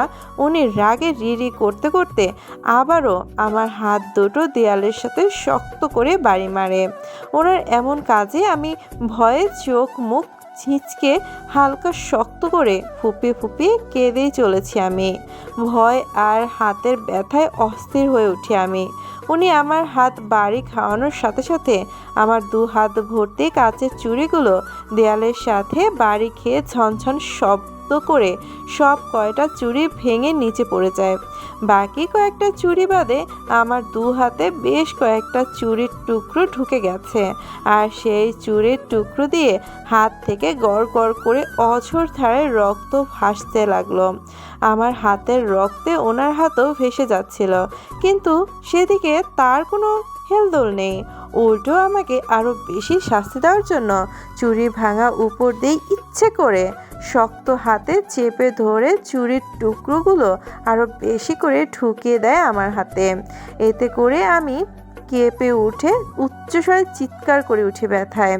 আমার এমন করে চিৎকারটা হয়তো ওনার কাছে বিষাক্ত কিছু ছিল, তাই সাথে সাথেই আমার হাত ছেড়ে আমাকে দেয়াল থেকে টেনে এক হাতে আমার চুলের মুঠো ধরে অন্য হাতে আমার গাল চেপে ধরে সাথে সাথে আমাকে উল্টো টিকে শুয়ে দেওয়ার মতো করে ওনার একটা রানের মধ্যে শুয়ে দিয়ে আমার দিকে উনি ঝুঁকে পড়ে। খুব কাছে চলে আসে, দুজনের নিঃশ্বাস একসাথে বাড়ি খাচ্ছে। ওনার দৃষ্টি আমার চোখ মুখ স্থির রেখে রাগে গজগজ করতে করতে বলে ওঠে, একদমই ড্রামা করবি না আমার সামনে। সেজেগুজে যখন ছেলেদের সাথে আধিক্যতা করছিস তখন তো খুব হাসি পায়, এখন কেন ব্যাকলাচ্ছিস, সাথে চোখের পানিও ফেলছিস? তোর তোর কি মনে হয় তোকে অন্যের সাথে হাসাহাসি প্রেম করতে দিব আমি? আমাকে কি তোর ভালো মানুষ মনে হয়? হ্যাঁ, তোর লাইফ জাহান্নামের বানানোর জন্যই আমি আছি। আমি তাই কারো থেকে সুখ নিতে দিব না তোকে। অন্য কারোর মাধ্যমে নিজের সুখটা খুঁজে ছেড়ে দে, এতে করে তুই তোর মতো সামনের মানুষটাও বেঁচে যাবে। তোকে যেমন করে শাস্তি দিচ্ছি ঠিক তেমন করেই তোর নাগরদেরও আমি শাস্তি দিব, এর থেকে ওই বেশি। তাই আমার অবাধ্য হোস না, জাস্ট জ্বালিয়ে দিব। ওনার এমন কলিজা কাঁপানো ধমকিতে এবার সত্যি সত্যি জান যায় যায় অবস্থা আমার।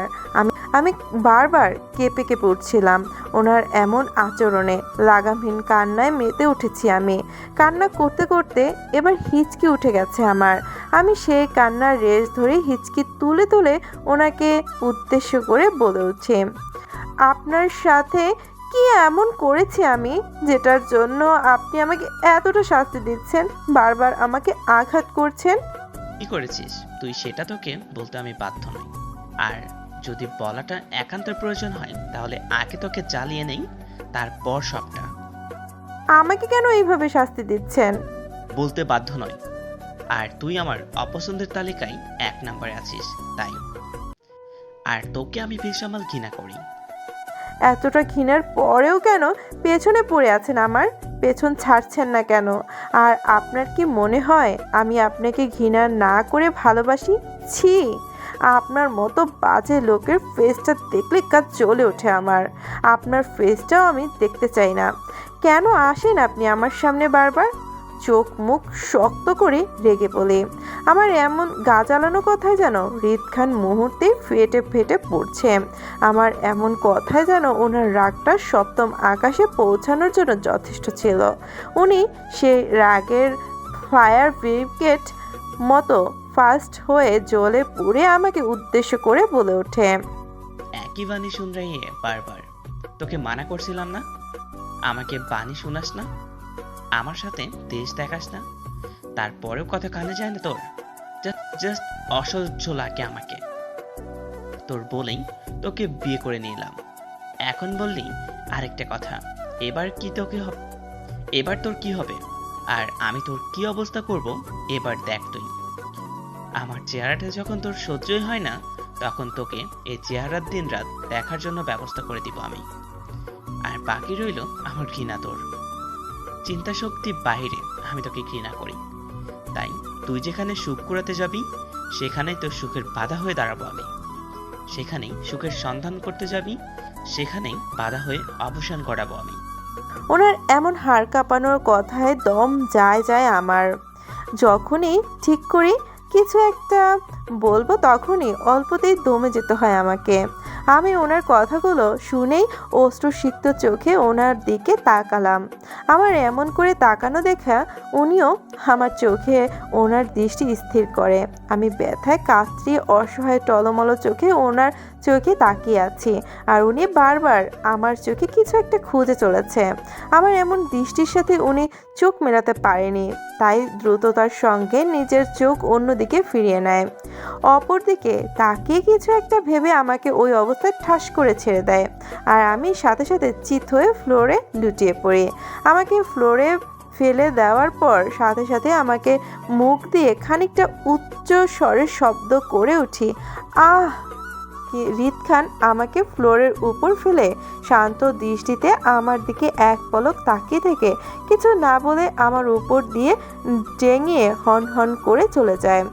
আমি ওনার চলে যাওয়ার দিকে যাওয়ার পর হু হু শব্দ করে কান্না করে উঠি। এই অবস্থায় হাতের ব্যথায় আমি অস্থির হয়েছিলাম, এখন আবার শরীরের ব্যথা, যা উনি আমাকে ফ্লোরে ফেলে দেওয়ার পর পেলাম। কিছুক্ষণ কান্না করার পর নিজেকে সামলিয়ে উঠে বসি, চারপাশে চোখ বুলিয়ে নিয়ে কাউকে দেখতে না পেয়ে স্বস্তির নিঃশ্বাস ফেললাম। আমি সবসময় হাসি খুশি থাকলেও নিজের কষ্ট কাউকে শেয়ার করার মতো মেয়ে নই, তাই এবারও নিজের কষ্টগুলো লুকানোর জন্য হাত দিয়ে চোখের জল মুছে উঠে দাঁড়িয়ে পড়ি আমি।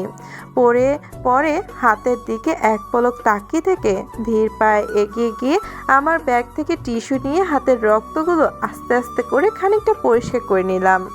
পরে নিজের গায়ে লাল শাড়ির আঁচলটা নিজের হাতে দুটো ভালো করে ঢুকিয়ে নিলাম, যাতে কেউ বুঝতে না পারে আমার সাথে কী হচ্ছে। আমি ধীর পায়ে স্টেজের সামনে গিয়ে যেতেই সামনে এসে পড়লো জিসান ভাইয়া। প্রথমে হাসি মুখে আমার দিকে এগিয়ে আসলো, পরে আমাকে এক পলক দেখে অস্থির গলায় বলে ওঠে, এই ঋতু, কি হয়েছে তোর? তোর চোখ মুখ এমন ফোলা ফোলা লাগছে কেন? তুই কান্না করেছিস? জিসান ভাইয়ার এমন কথায় ভরকে যাই আমি। মুহূর্তে মাথার মধ্যে কটূক্তি বুদ্ধি আটকে হাসি মুখে বলে উঠি, ভাইয়া জানো, আমি একটা গান গাইছিলাম, আর আমার গান শুনে দেখলাম অনেক অনেক মানুষ ভিড় জমালো আমার দরজায়। আমি তো খুশিতে আত্মহারা হয়ে লাফ দিতেই নিচে পড়ে যাই ফ্লোরে ঠাস করে। আর তখনই ব্যথা পেয়েই সাথে সাথে চোখ খুলতেই সামনে তাকিয়ে দেখি আমার একটাও দর্শক নেই আমার সামনে। আমি এতক্ষণ চোখ বন্ধ করে স্বপ্ন দেখছিলাম, আমার সাধের স্বপ্নটা ভেঙে যাওয়ার কান্না চলে আসছিল, তাই একটু কেঁদেছি নিলাম। তুমি বলো, কাঁদবো না আমি? আমার কথাগুলো নীরব দর্শকের মতো সবটা শ্রবণ করলো। আমার ফ্লোরে পড়ে যাওয়ার বিষয় হজম করতে পারেনি জিসান ভাইয়া। দ্রুততার সাথে এগিয়ে এসে আমার এক হাত টেনে ধরে বলে ওঠে, কোথায় ব্যথা পেয়েছি কিনা। আমি তার এমন কথায় নিজের মাথা নাড়িয়ে সম্মতি জানিয়ে নিজের হাত দুটো এগিয়ে দিলাম। ভাইয়া আমার হাত দুটো দেখার সাথে সাথে আটকে ওঠে, দ্রুততার সঙ্গে আমার হাত নিজের হাতে নিয়ে নেয়। পরে আমাকে কিছুক্ষণ ভাইয়া আদেশ বাণী শুনিয়ে বলল ডক্টরের কাছে যেতে। পরে আমি কিছু বলতে নিব তার আগেই ভাইয়া রেগে আমাকে কিছু বলতে না দিয়ে এত মানুষের ভিড়ের মধ্য দিয়ে আমাকে সেফ করে ডক্টরের কাছে নিয়ে যেতে লাগলো। আর আমি চুপচাপ গাল ফুলে ঠোঁট উল্টিয়ে ভাইয়ার সাথে সাথে যেতে লাগলাম। তখনই কি মনে করে আবারও ঘাড় ঘুরিয়ে পেছনে স্টেজের দিকে তাকাই। তখনই সাথে সাথে চোখে পড়ল হৃদ খানের ভয়ানক দৃষ্টি। ওনার এমন দৃষ্টি দেখে আমি সাথে সাথে ভয়ে ঢুকে গেল। দ্রুততার সামনের দিকে তাকিয়ে ভাইয়ার পেছন পেছন যেতে লাগলাম। না জানি এখন উনি আবার আমার সাথে কি করে বসে। অতি সুন্দর করে সেজে গুজে ড্রয়িং রুমের সোফায় পুতুল ন্যায় বসে আছি আমি। একা বসে আছি মোটেও কিন্তু তা নয়। আমার সাথে রয়েছে আমার ফুল পরিবার, আমার ডানে বামে মিলিয়ে। আর তার সাথে রয়েছে এক্সট্রা অজানা ওভার স্মার্ট একটি পরিবার, যারা আমার ঠিক সামনেই বসে আছে হাসি মুখে আরাম করে। অজানা পরিবারটির মধ্যে রয়েছে অতি সুন্দর দাদি বয়সের টাইপের বয়স্ক মহিলা। তার সাথে রয়েছে ওনার সহধর্ম মানে বয়স্ক মহিলাটির স্বামী। ওনারা হলো মিস্টার অ্যান্ড মিসেস। দেখতে বেশ সুন্দর একটি পরিবার। ওনাদের সাথে আপাতত অন্য কেউ নেই, তারা দুজনই আছে তাদের পরিবার থেকে। তবে পরিবারের সদস্য ছাড়া অন্য সদস্যরা আছে ওনাদের সাথে, দেখে মনে হচ্ছে বডিগার্ড হবে। আর সাথে দুটো কাজের লোকও আছে। মিস্টার অ্যান্ড মিসেস ওনারা আমাদের বাসায় আসার সময় বেশ আমেজের সাথে এসেছে। আমাদের পুরো ড্রয়িং রুমে তার সাক্ষী হয়ে আছে। মানে তাদের আনার জিনিসপত্রগুলো আমাদের পুরো ড্রয়িং রুমে ভরপুর হয়ে আছে। জিনিসপত্র দেখেই বোঝা যাচ্ছে তারা কতটা ধনবান সম্পন্ন পরিবার। আর এই ধনবান পরিবার এই মুহূর্তে আমাদের বাসায় এসেছে আমার বিয়ের জন্য। আর এই বিয়ের বিষয়টি আজকে সকালে জানতে পারি আম্মুর থেকে। আর তখন থেকে এক প্রকার আম্মুর প্যারায় মত্ত হয়ে বসে আছি আমি। বিয়ে বিষয়টি সর্বকালেরই আমার জন্য আনন্দময় বার্তা ছিল, হোক সেটা অন্যের বা নিজের। বিয়ে বিষয়টি উল্লেখ থাকলেই হলো, ব্যাস। আর কি চাই আমার? অন্যের বিয়ে কথাটি শুনতেই যতটা না আনন্দ পেতাম, তার চেয়ে 1000 গুণ বেশি পাচ্ছে নিজের বিয়ের কথাটা শুনে। আমার বিয়ে নিয়ে কোনো কালেই দ্বিমত পোষণ করিনি, তাই আজও করছি না। তবে হ্যাঁ, আগেই আমার যে একটা বিয়ে হয়েছে সেটা নিয়ে আপাতত আমার কোনো মাথা ব্যথা নেই। কারণ হৃদ খান একটা গুন্ডা প্রকৃতির লোক। তাই না আমি এই বিয়েটা মানি, না হৃদ খান মানেই বিয়েটা। হওয়া না হওয়া স্বামী হৃদ খান, ও তার বিয়েটা ভুলে গিয়ে এই মুহূর্তে আমি বেশ মনোযোগ সহকারে নিজের বিয়ের সব কিছু শুনছি। মিস্টার অ্যান্ড মিসেস কার কি লাগে, কোথায় থেকে এসেছে, ওনার নাতিকে, আর সে দেখতে কেমন কিছুই জানি না আমি। শুধু এতটুকুই আমি জানি আমার বিয়েটা ঠিক হয়ে গেছে ওনাদের নাতির সাথে। মিস্টার অ্যান্ড মিসেস ওনারা আমাকে বুকে টেনে আদরের সাথে আমার হাতে সুন্দর একটি রিং পরানোর মাধ্যমে আমাকে তাদের নাতির জন্য ঠিক করে যায়। আমার হাতে সবুজ হীরার রিং আমার বংশগত রিং। আমার বিয়েটা হচ্ছে আগামী 1 মাস পর। আমার বিয়ে নিয়ে সবার আপত্তি থাকলেও আমি আর আমার আম্মু ছিলাম বিয়ের বিষয় নিয়ে অনেকটা হ্যাপি। আমাকে বিয়ে নিয়ে উৎসাহিত হতে দেখে বাবা, ভাই আর ভাবি দমে যায় আম্মুর কাছে। মিস্টার অ্যান্ড মিসেস ওনারা দুজন হাসি মুখে আমাদের কাছ থেকে বিদায় নিয়ে চলে যেতেই আমি খুশিতে আত্মহারা হয়ে লাফিয়ে উঠে দাঁড়িয়ে পড়ি সোফার উপর। পরে খুশিতে গদগদ হয়ে নিজের বাম হাতের রিংটা দেখতে লাগি বারবার। আমাকে এমন করতে দেখে আম্মু আমার সাথে অনেক খুশি, কারণ ওনার মেয়ের বিয়ে বলে কথা। বাকিরা সবাই মুহূর্তেই ভ্যাবাচাকা খেয়ে বোকার মতো তাকিয়ে থাকে। আমি তাদের এমন দৃষ্টি অপেক্ষা করেই আম্মুর কাছ থেকে পারমিশন নিয়ে ফ্রেশ হয়ে নিজের গায়ের কাপড়টা চেঞ্জ করে আমার পঞ্চ বান্ধবীর সাথে দেখা করতে বেরিয়ে পড়ি পার্কের উদ্দেশ্যে। আজকে প্রায় 1 সপ্তাহ পর বাসা থেকে বের হচ্ছি আমি, কারণ ওই দিন হৃদ খান ভার্সিটিতে তার করা বাজে ব্যবহারের পর আমি আর বাসা থেকে বের হইনি। ভার্সিটি যাব তো দূর, আমি চাই না বাজে লোকটা আর কখনো আমার সামনে পড়ুক। তাই ওনার থেকে দ্রুত বজায় রাখতেই আমার এমন লুকিয়ে বেড়ানো। কিন্তু আজ নিজের বিয়ে ঠিক হওয়ার আনন্দে বিষয়টি মোহিত হয়ে খুশিতে লাফাতে লাফাতে যাচ্ছি আমার পঞ্চ বান্ধবীর সাথে একটা পার্কে দেখা করতে। আমার পঞ্চ বান্ধবীদের সাথে এই মুহূর্তে বসে আছি একটা রেস্টুরেন্টে। বাসা থেকে বের হয়েই ওদের সাথে দেখা করে পার্কে কিছুক্ষণ ঘোরাঘুরি করে আমার বিয়ের কথাটা জানানো হয়নি এখনো। একদমই লাস্ট মোমেন্টে জানাবো কথাগুলো এমন সময় চিন্তা ভাবনা নিয়ে বসে আছি রেস্টুরেন্টে। আমরা সবার মতো গল্প করার মতো ছিলাম। তখনই পাশ থেকে ভার্সিটির বড় ভাইয়া সাব্বির নামের ছেলেটি এসে হাজির হয় আমাদের সামনে। আমরা ওনাকে দেখেই সবাই ভয়ে খানিকটা কাচুমাচু করতে করতে তাকাই ওনার দিকে। উনি আমাদের দেখে হাসি হাসি মুখে বসতে বসতে বলে ওঠে, কেমন আছো সবাই? ওনার এমন কথায় শিলা দ্রুত নিজের মাথাটা উপর নিচ নাড়িয়ে সম্মতি জানিয়ে বলে ওঠে, আমরা ভালো। আপনি কেমন আছেন ভাইয়া? আমি শিলার এমন কথায় আমরা সবাই চোখ তুলে তাকাই। পরে ওর দিকে তাকিয়ে থেকে আস্তে করে হাসি মুখে নিজের দৃষ্টি ফিরিয়ে নিতেই চোখে পড়ল রেস্টুরেন্টের একপাশে গম্ভীর মুখে পায়ের উপর পা তুলে বসা অবস্থায় রিত খানকে। ওনার এক পাশে আসিফ, অন্য পাশে দুজন বডিগার্ড দাঁড়ানো, আর সামনে দুটো ব্যক্তি কিছু ফাইল দেখাচ্ছেন। সেটা উনি বেশ মনোযোগ সহকারে দেখছেন সোফায় আরাম করে বসে। ওনাকে এই মুহূর্তে এখানে দেখে মাথায় আমার রাগটা চেপে বসলো। ব্যাটা যেখানেই যাচ্ছি সেখানেই হাজির হচ্ছে কোনো না কোনোভাবেই, আর তার সাথে আমার জন্য নিয়ে আসে এক ঝুড়ি অত্যাচার।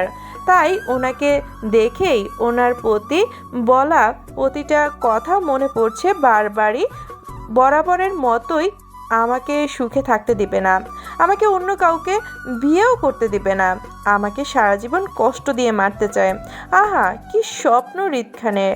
আমাকে কষ্ট দেওয়ার স্বপ্নটা স্বপ্নই থেকে গেল, কারণ আমি তো বিয়ে করে নিচ্ছি। আমার এখন স্বামী ঠিক করা আছে। স্বামী বিষয়টি মাথায় আসতেই আমাকে আর পায়কে মনে একরাশ আনন্দ নিয়ে রিত খানকে উদ্দেশ্য করে আমার পাশে সাব্বির ভাইকে দেখিয়ে আমার বাম হাতটা ওনার মুখের সামনে ধরে আর হঠাৎ হাতটা ধরে বসায় খানিকটা চমকে ওঠে ভাইয়া। পরে আমি চিৎকার করে রিত খানকে শুনে বলে উঠি, শিলা তুই কিন্তু বেশি বেশি করছিস। তোর কি আমার পেছনে পড়ে থাকা ছাড়া অন্য কোনো কাজ নেই? এত আজাইরা পাবলিক কেন তুই? আমার এমন কাজে সবাই থতমত খেয়ে যায়। কাকে কি বলছি কেউ কিছু বুঝতে পারছে না। এই মুহূর্তে কাকে উদ্দেশ্য করছি? রিত খানকে। তাকিয়ে আছি সাব্বির ভাইয়ের দিকে আর কথাগুলো বলছি শিলাকে নিয়ে। আমার এমন তিন ঝোল কথায় সবাই আমার দিকে বোকার মতো তাকিয়ে আছে। আমার এমন চিৎকার করে বলা কথায় রেস্টুরেন্টের সবাই আমার দিকে তাকিয়ে আছে, কিন্তু তখনও রিত খান আমার দিকে তাকানো প্রয়োজন বোধ করেনি। আর তার দুজন কাউন্ট আমার দিকে ড্যাপ করে তাকিয়েছিল বলে উল্টো তাদের খানিকটা চাপা সুরে ধমক দিয়ে ঠিক করে বসান। ওনার এমন কাজে মনে হচ্ছে উনি প্রথমেই আমাকে এখানে আসতে দেখেছেন। হয়তো আমি ওনাকে লক্ষ্য করিনি, তাই আমি চারপাশে চোখ বুলিয়ে তাদের এমন দৃষ্টি অপেক্ষা করে আবারও নিজের মতো করে বলে উঠি, শোন এত ভাব নিতে হবে না, ঠিক আছে? আমি তোর কাছে কখনোই যাচ্ছি না। আমি আমার পথ বেছে নিয়েছি, তাই তোর আজাইরের স্বপ্নটা স্বপ্নই থেকে যাবে। এই দিলাম তোকে অভিশাপ। আমার এমন সব কথা শুনে বলার পরও রিত খানের কোনো রিয়াকশন না দেখে কপাল কুঁচকে এলো আমার। আজব প্রাণী একটা, যখন কিছু করি না তখন আমাকে শুধু টর্চার করে বেড়ায়, আর এখন আমি ইচ্ছে করেই উস্কানিমূলক কথা বলছি, কিন্তু বান্দার সামান্য মাত্র রাগ হচ্ছে না, উল্টো আমার দিকে তাকানোর প্রয়োজন বোধ ও মনে করছে না। আচ্ছা এই প্যারাভার্সি আমার অত্যাচার করে এখন ভালো হয়ে গেল না তো? এমনটাই হতে পারে হয়তো। এখন নিজের ভুল বুঝতে পেরে ভালো হয়ে গেছে। আহা অবশেষে আমার কপালে আবারও শান্তি নামক সুখটা জাপটাতে ফিরে এলো আমার জীবনে। আহা যা রিত খান নামক ভয়ানক গুন্ডাবাসীর জন্য হারিয়ে গিয়েছিল। উফ আল্লাহ জোর বাঁচাইলো আমায়। রিত খান ভালো হয়ে গেছে বিষয়টি মাথায় আসতে স্বস্তির নিঃশ্বাস ফেলে আমি পরে নিজেকে ঠিকঠাক করে বসে সবার দিকে তাকাতেই চোখে পড়ল সবার তীক্ষ্ণ দৃষ্টি, যা আমার দিকে নিক্ষেপ করা। আমি সবার এমন দৃষ্টি দেখে খানিকটা নড়ে চড়ে বসতেই পাশ থেকে রূপা বলে ওঠে, এই তোর কি হয়েছে? এমন পাগলামো করে কথা বলছিস কেন? রূপার এমন কথায় স্বাভাবিক সোজা সাপটা ভাবেই বলে উঠি, কেন? কোনো সংবিধানের থেকে নিষিদ্ধ করা হয়েছে যে মায়া পাগলামো করে কথা বলতে পারবো না? আমার এমন তেরা উত্তর থতমত খেয়ে যায় রূপা। তাই আমাকে আর কিছু না বলে মুহূর্তে চুপ করে যায় ও। রূপাকে আমি এমন করে বলতে দেখে হালকা হেসে উঠে সাব্বির ভাই। পরে হাসি মুখে আমাকে উদ্দেশ্য করে বলে ওঠে, তা লেখা থাকবে কেন? আর এই পাগলামোতেই তোমার আসল পরিচয়, তাই তুমি তোমাকে বেঁচে থাকো এই পাগলামোর সাথেই। আমার এমন পাগলামোটাই চাই তোমার সাথে সাথে। মানে? ভুরু কুচকে আমার এমন প্রশ্নে থতমত খেয়েছে সাব্বির ভাই। কি বলছে বুঝতে পারেই ঝটপট তাড়া দিয়ে আবারও বলে ওঠে, আচ্ছা যাই হোক, আমাকে এবার যেতে হবে, আমি উঠি এবার। আর এখানে একটা কাজে এসেছিলাম, মাঝেই তোমাদের সাথে দেখা হয়ে গেল। আচ্ছা যাই আমি, ভার্সিটিতে তো আমাদের দেখা তো হচ্ছেই। আসে গাইস। কথাগুলো বলেই আমাদের কাউকে কিছু বলার সুযোগ না দিয়ে তাড়া করে উঠে চলে যায়। ওনার এমন চলে যাওয়াতে আমরা কেউ কিচ্ছু বুঝতে না পেরে একে অপরকে দেখে ঠোঁট উল্টায় আমি। কি হয়েছে কিছু বুঝতে না পেরে আবারও সামনের দিকে তাকাই, সাব্বির ভাইয়া চলে যাওয়ার দিকে। সাব্বির ভাইয়া চলে যেতেই আমি কুড়মুড়িয়ে উঠি। তাই নিজের হালকা ফ্রেশ করার জন্য আমার পঞ্চবান্ধবীকে বলে ওয়াশরুমের দিকে যেতে লাগলাম। ওয়াশরুম থেকে ফ্রেশ হয়ে বাহিরে বের হয়ে খানিকটা এগিয়ে যেতেই আমার পা স্লিপ করে উল্টো দিকে পড়ে টেবিলের সাথে বাড়ি খেতেই কেউ একজন শক্ত হাতে আমার কোমর জড়িয়ে ধরে, আমার পড়া থেকে বাঁচিয়ে নেয়। আমি তখনও ভয়ে চোখ মুখ ছিঁচকে বন্ধ করে রাখি, কিন্তু তখনও আমার সামনে মানুষটা কাতর দৃষ্টিতে আমার চোখে মুখের দিকে তাকিয়েছিল, যা আমি না তাকিয়ে বুঝতে পারি তার এমন চাহনি। ব্যক্তিটি খানিকটা থেমে সাথে সাথে আমাকে টেনে উপরে তোলে নিতেই আমি হুমড়ি খেয়ে পড়লাম সামনের ব্যক্তিটির বুকে। আমি ব্যক্তিটির বুকে পড়তেই যে খুব যত্ন সহকারে আমাকে আগলে নেয় তার বুকের মধ্যে, তার এমন করে ধরা অস্থির বোধ করছিলাম আমি। কিন্তু ব্যক্তিটির এতেও কোনো হেলদোল দেখতে পাচ্ছি না আমি।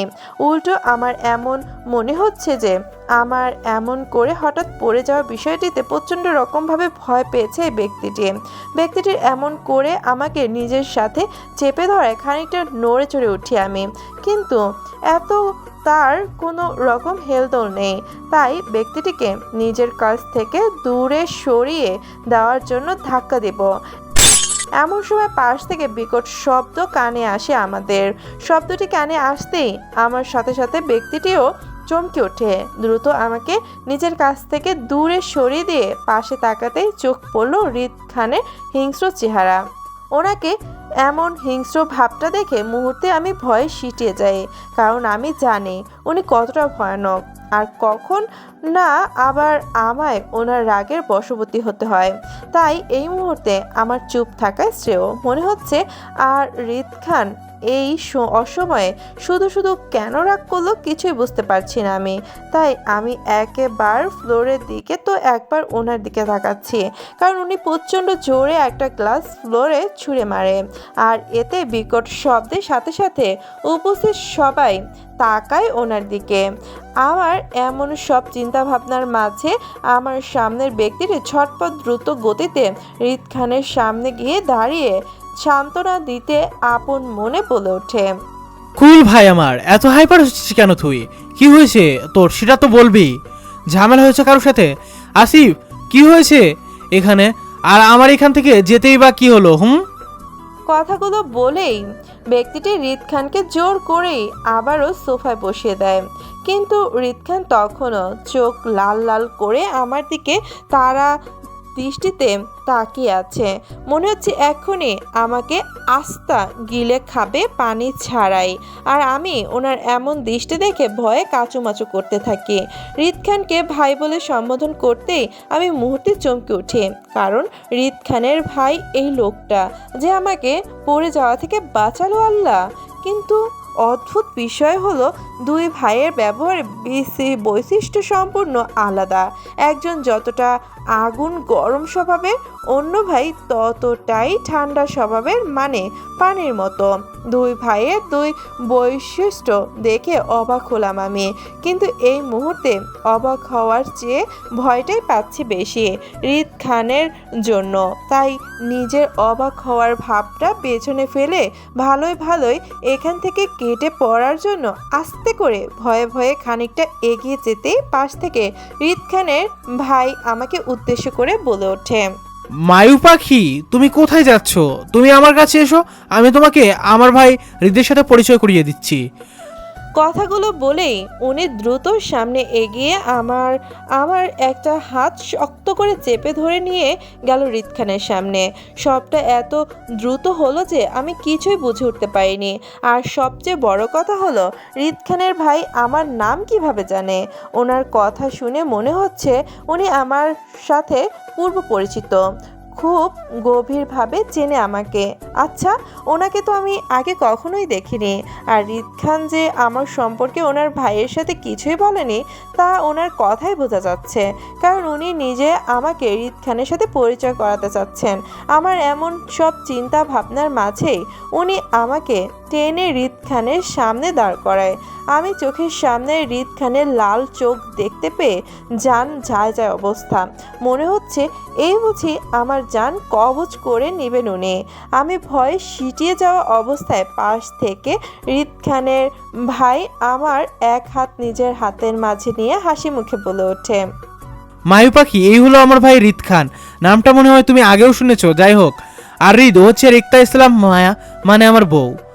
ওনার এমন বউ বলে আমাকে সম্বোধন করার সাথে সাথে রিদ খান বসা অবস্থায় বাম হাতে রাখা পানির গ্লাসটা আবারও শক্তভাবে চেপে ধরে মুষ্টিবদ্ধ করে নিজের রাগ কন্ট্রোল করার চেষ্টা করতে থাকে। এই মুহূর্তে হয়তো কোনো কারণে নিজের রাগটা প্রকাশ করতে চাইছে না নিজের ভাইয়ের সামনে, তাই ওনার টকবগি ওঠা রক্ত লাল চোখে জোড়ার দৃষ্টি এখন টেবিলের উপর নিক্ষেপ করা দাঁতের দাঁত চেপে। রিদ খানের ভাইয়ে কথায় মুহূর্তেই মাথা ঘুরিয়ে ওঠে আমার সামনে যমরাজ রিদকে উদ্দেশ্য করে প্রচণ্ড রেগে বসে আছে ফ্রাইয়ার হয়ে। আর আমার পাশে যমরাজের ভাই হাসি মুখে দাঁড়িয়ে আছে খুশিতে গদগদ হয়ে। আমি একবার রিদ খানের দিকে তাকাচ্ছি তো একবার রিদ খানের ভাইয়ের দিকে তাকাচ্ছি। এই দুই ব্যক্তির মাঝে এই মুহূর্তে ভীষণ বাজেভাবে ফেসে গেছি আমি। এক ভাইয়ের বউ হয়ে উঠতে পারিনি আমি, আর অন্য ভাই যাকে আমি কখনো দেখিনি পর্যন্ত সেই ব্যক্তি আমাকে বিনা নোটিশে এমনি বউ বানিয়ে নিল। তার আল্লাহ, কি সাংঘাতিক লোক রে এই দুই ভাই! এই মুহূর্তে আমার রিদ খানের ভাইকে পাগলা গারদে থেকে পালিয়ে আসা কোনো ভয়ঙ্কর রকমের পাগল আশিক মনে হচ্ছে। বেচারা প্রেমিকার সুখে এমন করছে, মনে হয় প্রেমিকা ওনার অল্প বয়সেই ওনাকে ছেড়ে চলে গিয়েছিল, তাই এখন মানসিক রোগী হয়ে গেছে। আহা বেচারা, ঠিক করে প্রেমটাও করতে পারলো না। ইস, কি কষ্ট! এমন বুক ভরা আফসোস সাথে আবারও পাশ থেকে রিদ খানের ভাই স্বাভাবিক কণ্ঠে হাসি মুখে রিদ খানকে উদ্দেশ্য করে বলে ওঠে, রিদ, সরি, আসলে এত কিছু এত দ্রুত হলো যে তোকে কিছু বলতেই পারিনি। আজকে সব কিছু ঠিক হলো মায়ার সাথে। অবশ্য তুই আজকে বাসায় পৌঁছে জানতে পারতিস এই বিষয়ে। আজকে নানা ভাই নানুমা মায়াকে আমার জন্য ঠিক করে এসেছে ওদের বাড়িতে গিয়ে। সাথে আমার যাওয়ার কথা ছিল ওদের বাসায়, কিন্তু তোর সাথে আমার কোম্পানির জরুরি মিটিং ছিল বলে এখানে আসতে হয়েছে আমাকে। সারাদিন ধরে অস্থিরতায় ভুগছিলাম মায়াকে এক পলক দেখার জন্য। সাথে আমার স্পেশাল একটা দিনে আমি ওর পাশে থাকতে পারিনি, তাই অনেকটা খারাপ লাগলো, কাজ করছিল নিজের মধ্যে। কিন্তু হঠাৎ করেই ওকে এখানে দেখে আমি জাস্ট অবাক হয়ে যাই। তাই দ্রুত ওর সাথে কথা বলার জন্য এগোতে মায়া পা স্লিপ করে পড়ে, তাই আগে ওকে বাঁচিয়ে তোর কাছে আসি। যাই হোক, এখন বল ভাবি কেমন হয়েছে রে তোর? ওনার এই কথায় আমার উপর যেন বুম ফাটার মতো ছিল। আমার ওনার সাথে বিয়ে ঠিক হয়েছে? আল্লাহ, আর আমি কিছুই জানি না। তাই ওনার কথাগুলো বলার সাথে সাথে আমিও আমার পঞ্চ বান্ধবীরা অবিশ্বাস্য গলায় একসাথে চিৎকার করে বলে উঠি, কি কি? আমাদের এমন চিৎকারে চমকে ওঠে সবাই, আমাদের দিকে তাকায়। রিদ খানের দৃষ্টি তখনও টেবিলের উপর নিক্ষেপ করা ছিল, কিন্তু রিদ খানের ভাই দ্রুত গতিতে আমাদের দিকে তাকায়। আমাদের সবাইকে ওনার দিকে অবাক হয়ে তাকাতে দেখে উনি হালকা হেসে ওঠে। রিদ খানের ভাইয়ের কথা শুনে প্লাস ওনাকে হাসতে দেখে মুহূর্তে চমকে উঠি আমি। বিয়ের কথাটি মাথায় আসতেই খুশিতে চকচক করে ওঠে আমার চেহারাটা। আমার না হওয়া বর আমার সামনে দাঁড়িয়ে আছে বিষয়ে ভাবতেই খুশিতে নেচে ওঠে আমার মন। তাই এতক্ষণ কি হয়েছে এখানে সব কিছু মুহূর্তেই ভুলে গিলে ফেলে খানিকটা এগিয়ে যাই ওনার সামনে, পরে ওনার দিকে তাকিয়ে থেকে কৌতূহলী হয়ে প্রশ্ন করে বসি, এই আপনি আমার আজকের বরটা বুঝি, যার সাথে আমার আজ আন্টি বদল হয়েছে? উনি আমার দিকে তাকিয়ে থেকে আমার এমন প্রশ্নে উনি উচ্চস্বরে হেসে ওঠে, সাথে সাথেই পরে সেই হাসিটা ঠোঁটের মধ্যে বজায় রেখে আমাকে উদ্দেশ্য করে নিজের মাথাটা ওপর নিয়ে নাড়িয়ে সম্মতি জানায়, যার অর্থ হ্যাঁ, উনি আমার আজকের বরটা। ওনার কথা শুনে মুহূর্তে আমি খানিকটা লজ্জায় সিটিয়ে যাই ওনার সামনে। আমাকে লজ্জা পেতে দেখে আমার পঞ্চ বান্ধবীরা হাঁ হয়ে তাকিয়ে থাকে আমার দিকে। ওদের সাথে সাথে রেস্টুরেন্টের সবাই আমাদের দিকে তাকিয়ে আছে, আর রিদ খান আগের থেকে আরও এক ধাপ বেশি রেগে বসে আছে। আমার পঞ্চ বান্ধবীরা হাঁ হয়ে একবার ওনার দিকে তো একবার আমার দিকে তাকাচ্ছে। ওদের এমন তাকানোর মানে হলো ওরা আসলে বিষয়টি বুঝতে চাইছে কি হচ্ছে এখানে।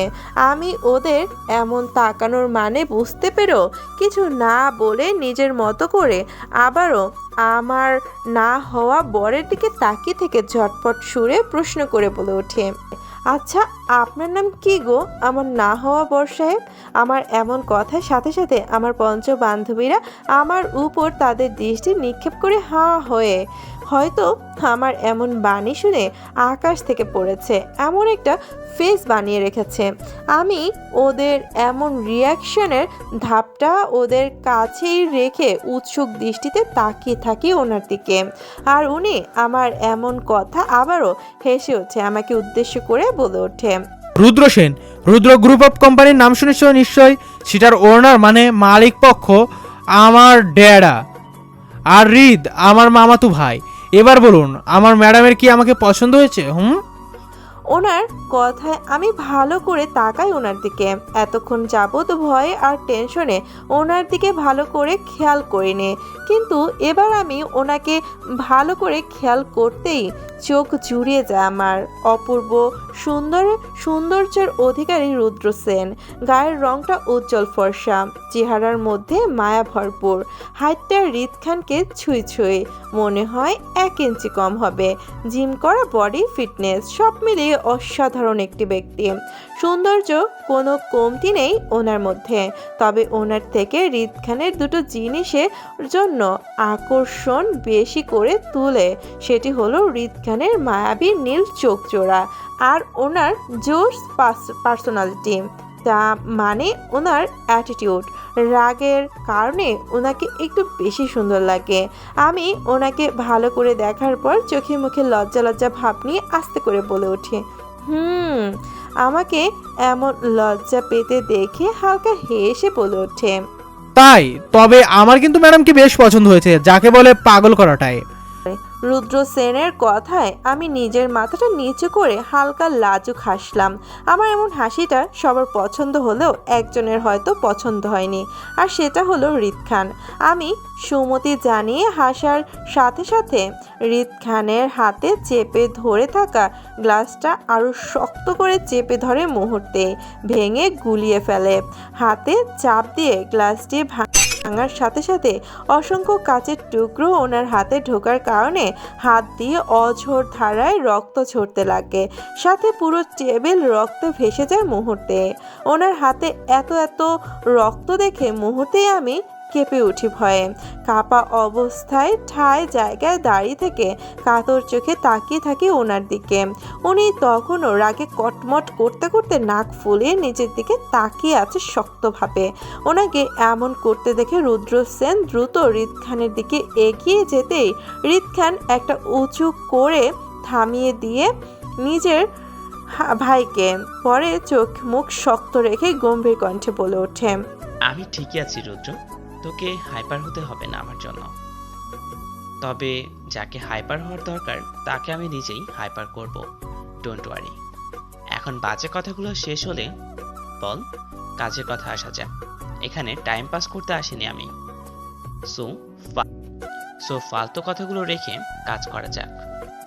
আমার যাও ওনার জন্য মন থেকে একটা খারাপ লাগা মানে দুঃখ দুঃখী ভাব আসছিল ওনার হাতের অবস্থা দেখে, কিন্তু ওনার কথার মুহূর্তে সব খারাপ লাগা ভাবটা সরে গিয়ে এক ঝুলিয়ে রাগ ভর করে ওনার জন্য। উনি সবসময় আমাকে অপমান করে কথা বলে, এখনও তাই করছে। আমাকে ফালতু বলে, তাই সে রাগের বশবর্তী হয়ে কিছু বলতে যাব তার আগেই পাশ থেকে রুদ্র সেন ওনাকে উদ্দেশ্য করে বলে ওঠে, হৃদ, এমন করে কথা বলছিস কেন ভাই আমার? আর আমি আজকে কোনো রকম কাজ করতে পারবো না। আমার মায়াবতীকে নিয়ে বাকিটা সময় কাটাবো, তাই সরি, তোর কথা এই মুহূর্তে শুনতে পারছি না। কথাগুলো বলে আসিফের দিকে তাকায় রুদ্র, পরে আসিফকে হৃদের বডিগার্ড উদ্দেশ্য করে বলে ওঠে, আসিফ, হৃদকে নিয়ে এখন ডক্টরের কাছে যেতে হবে, আমাদের সাথে চলো, ওকে হসপিটালে রেখে মায়াকে নিয়ে বের হব আমি। রুদ্রর এমন কথায় গম্ভীর মুখে বলে ওঠে Hrid Khan, no need anybody help, you just go, I take care of myself. ওনার এমন স্বাভাবিক কণ্ঠের কথাগুলো শুনে কপাল কুঁচকে এলো আমার।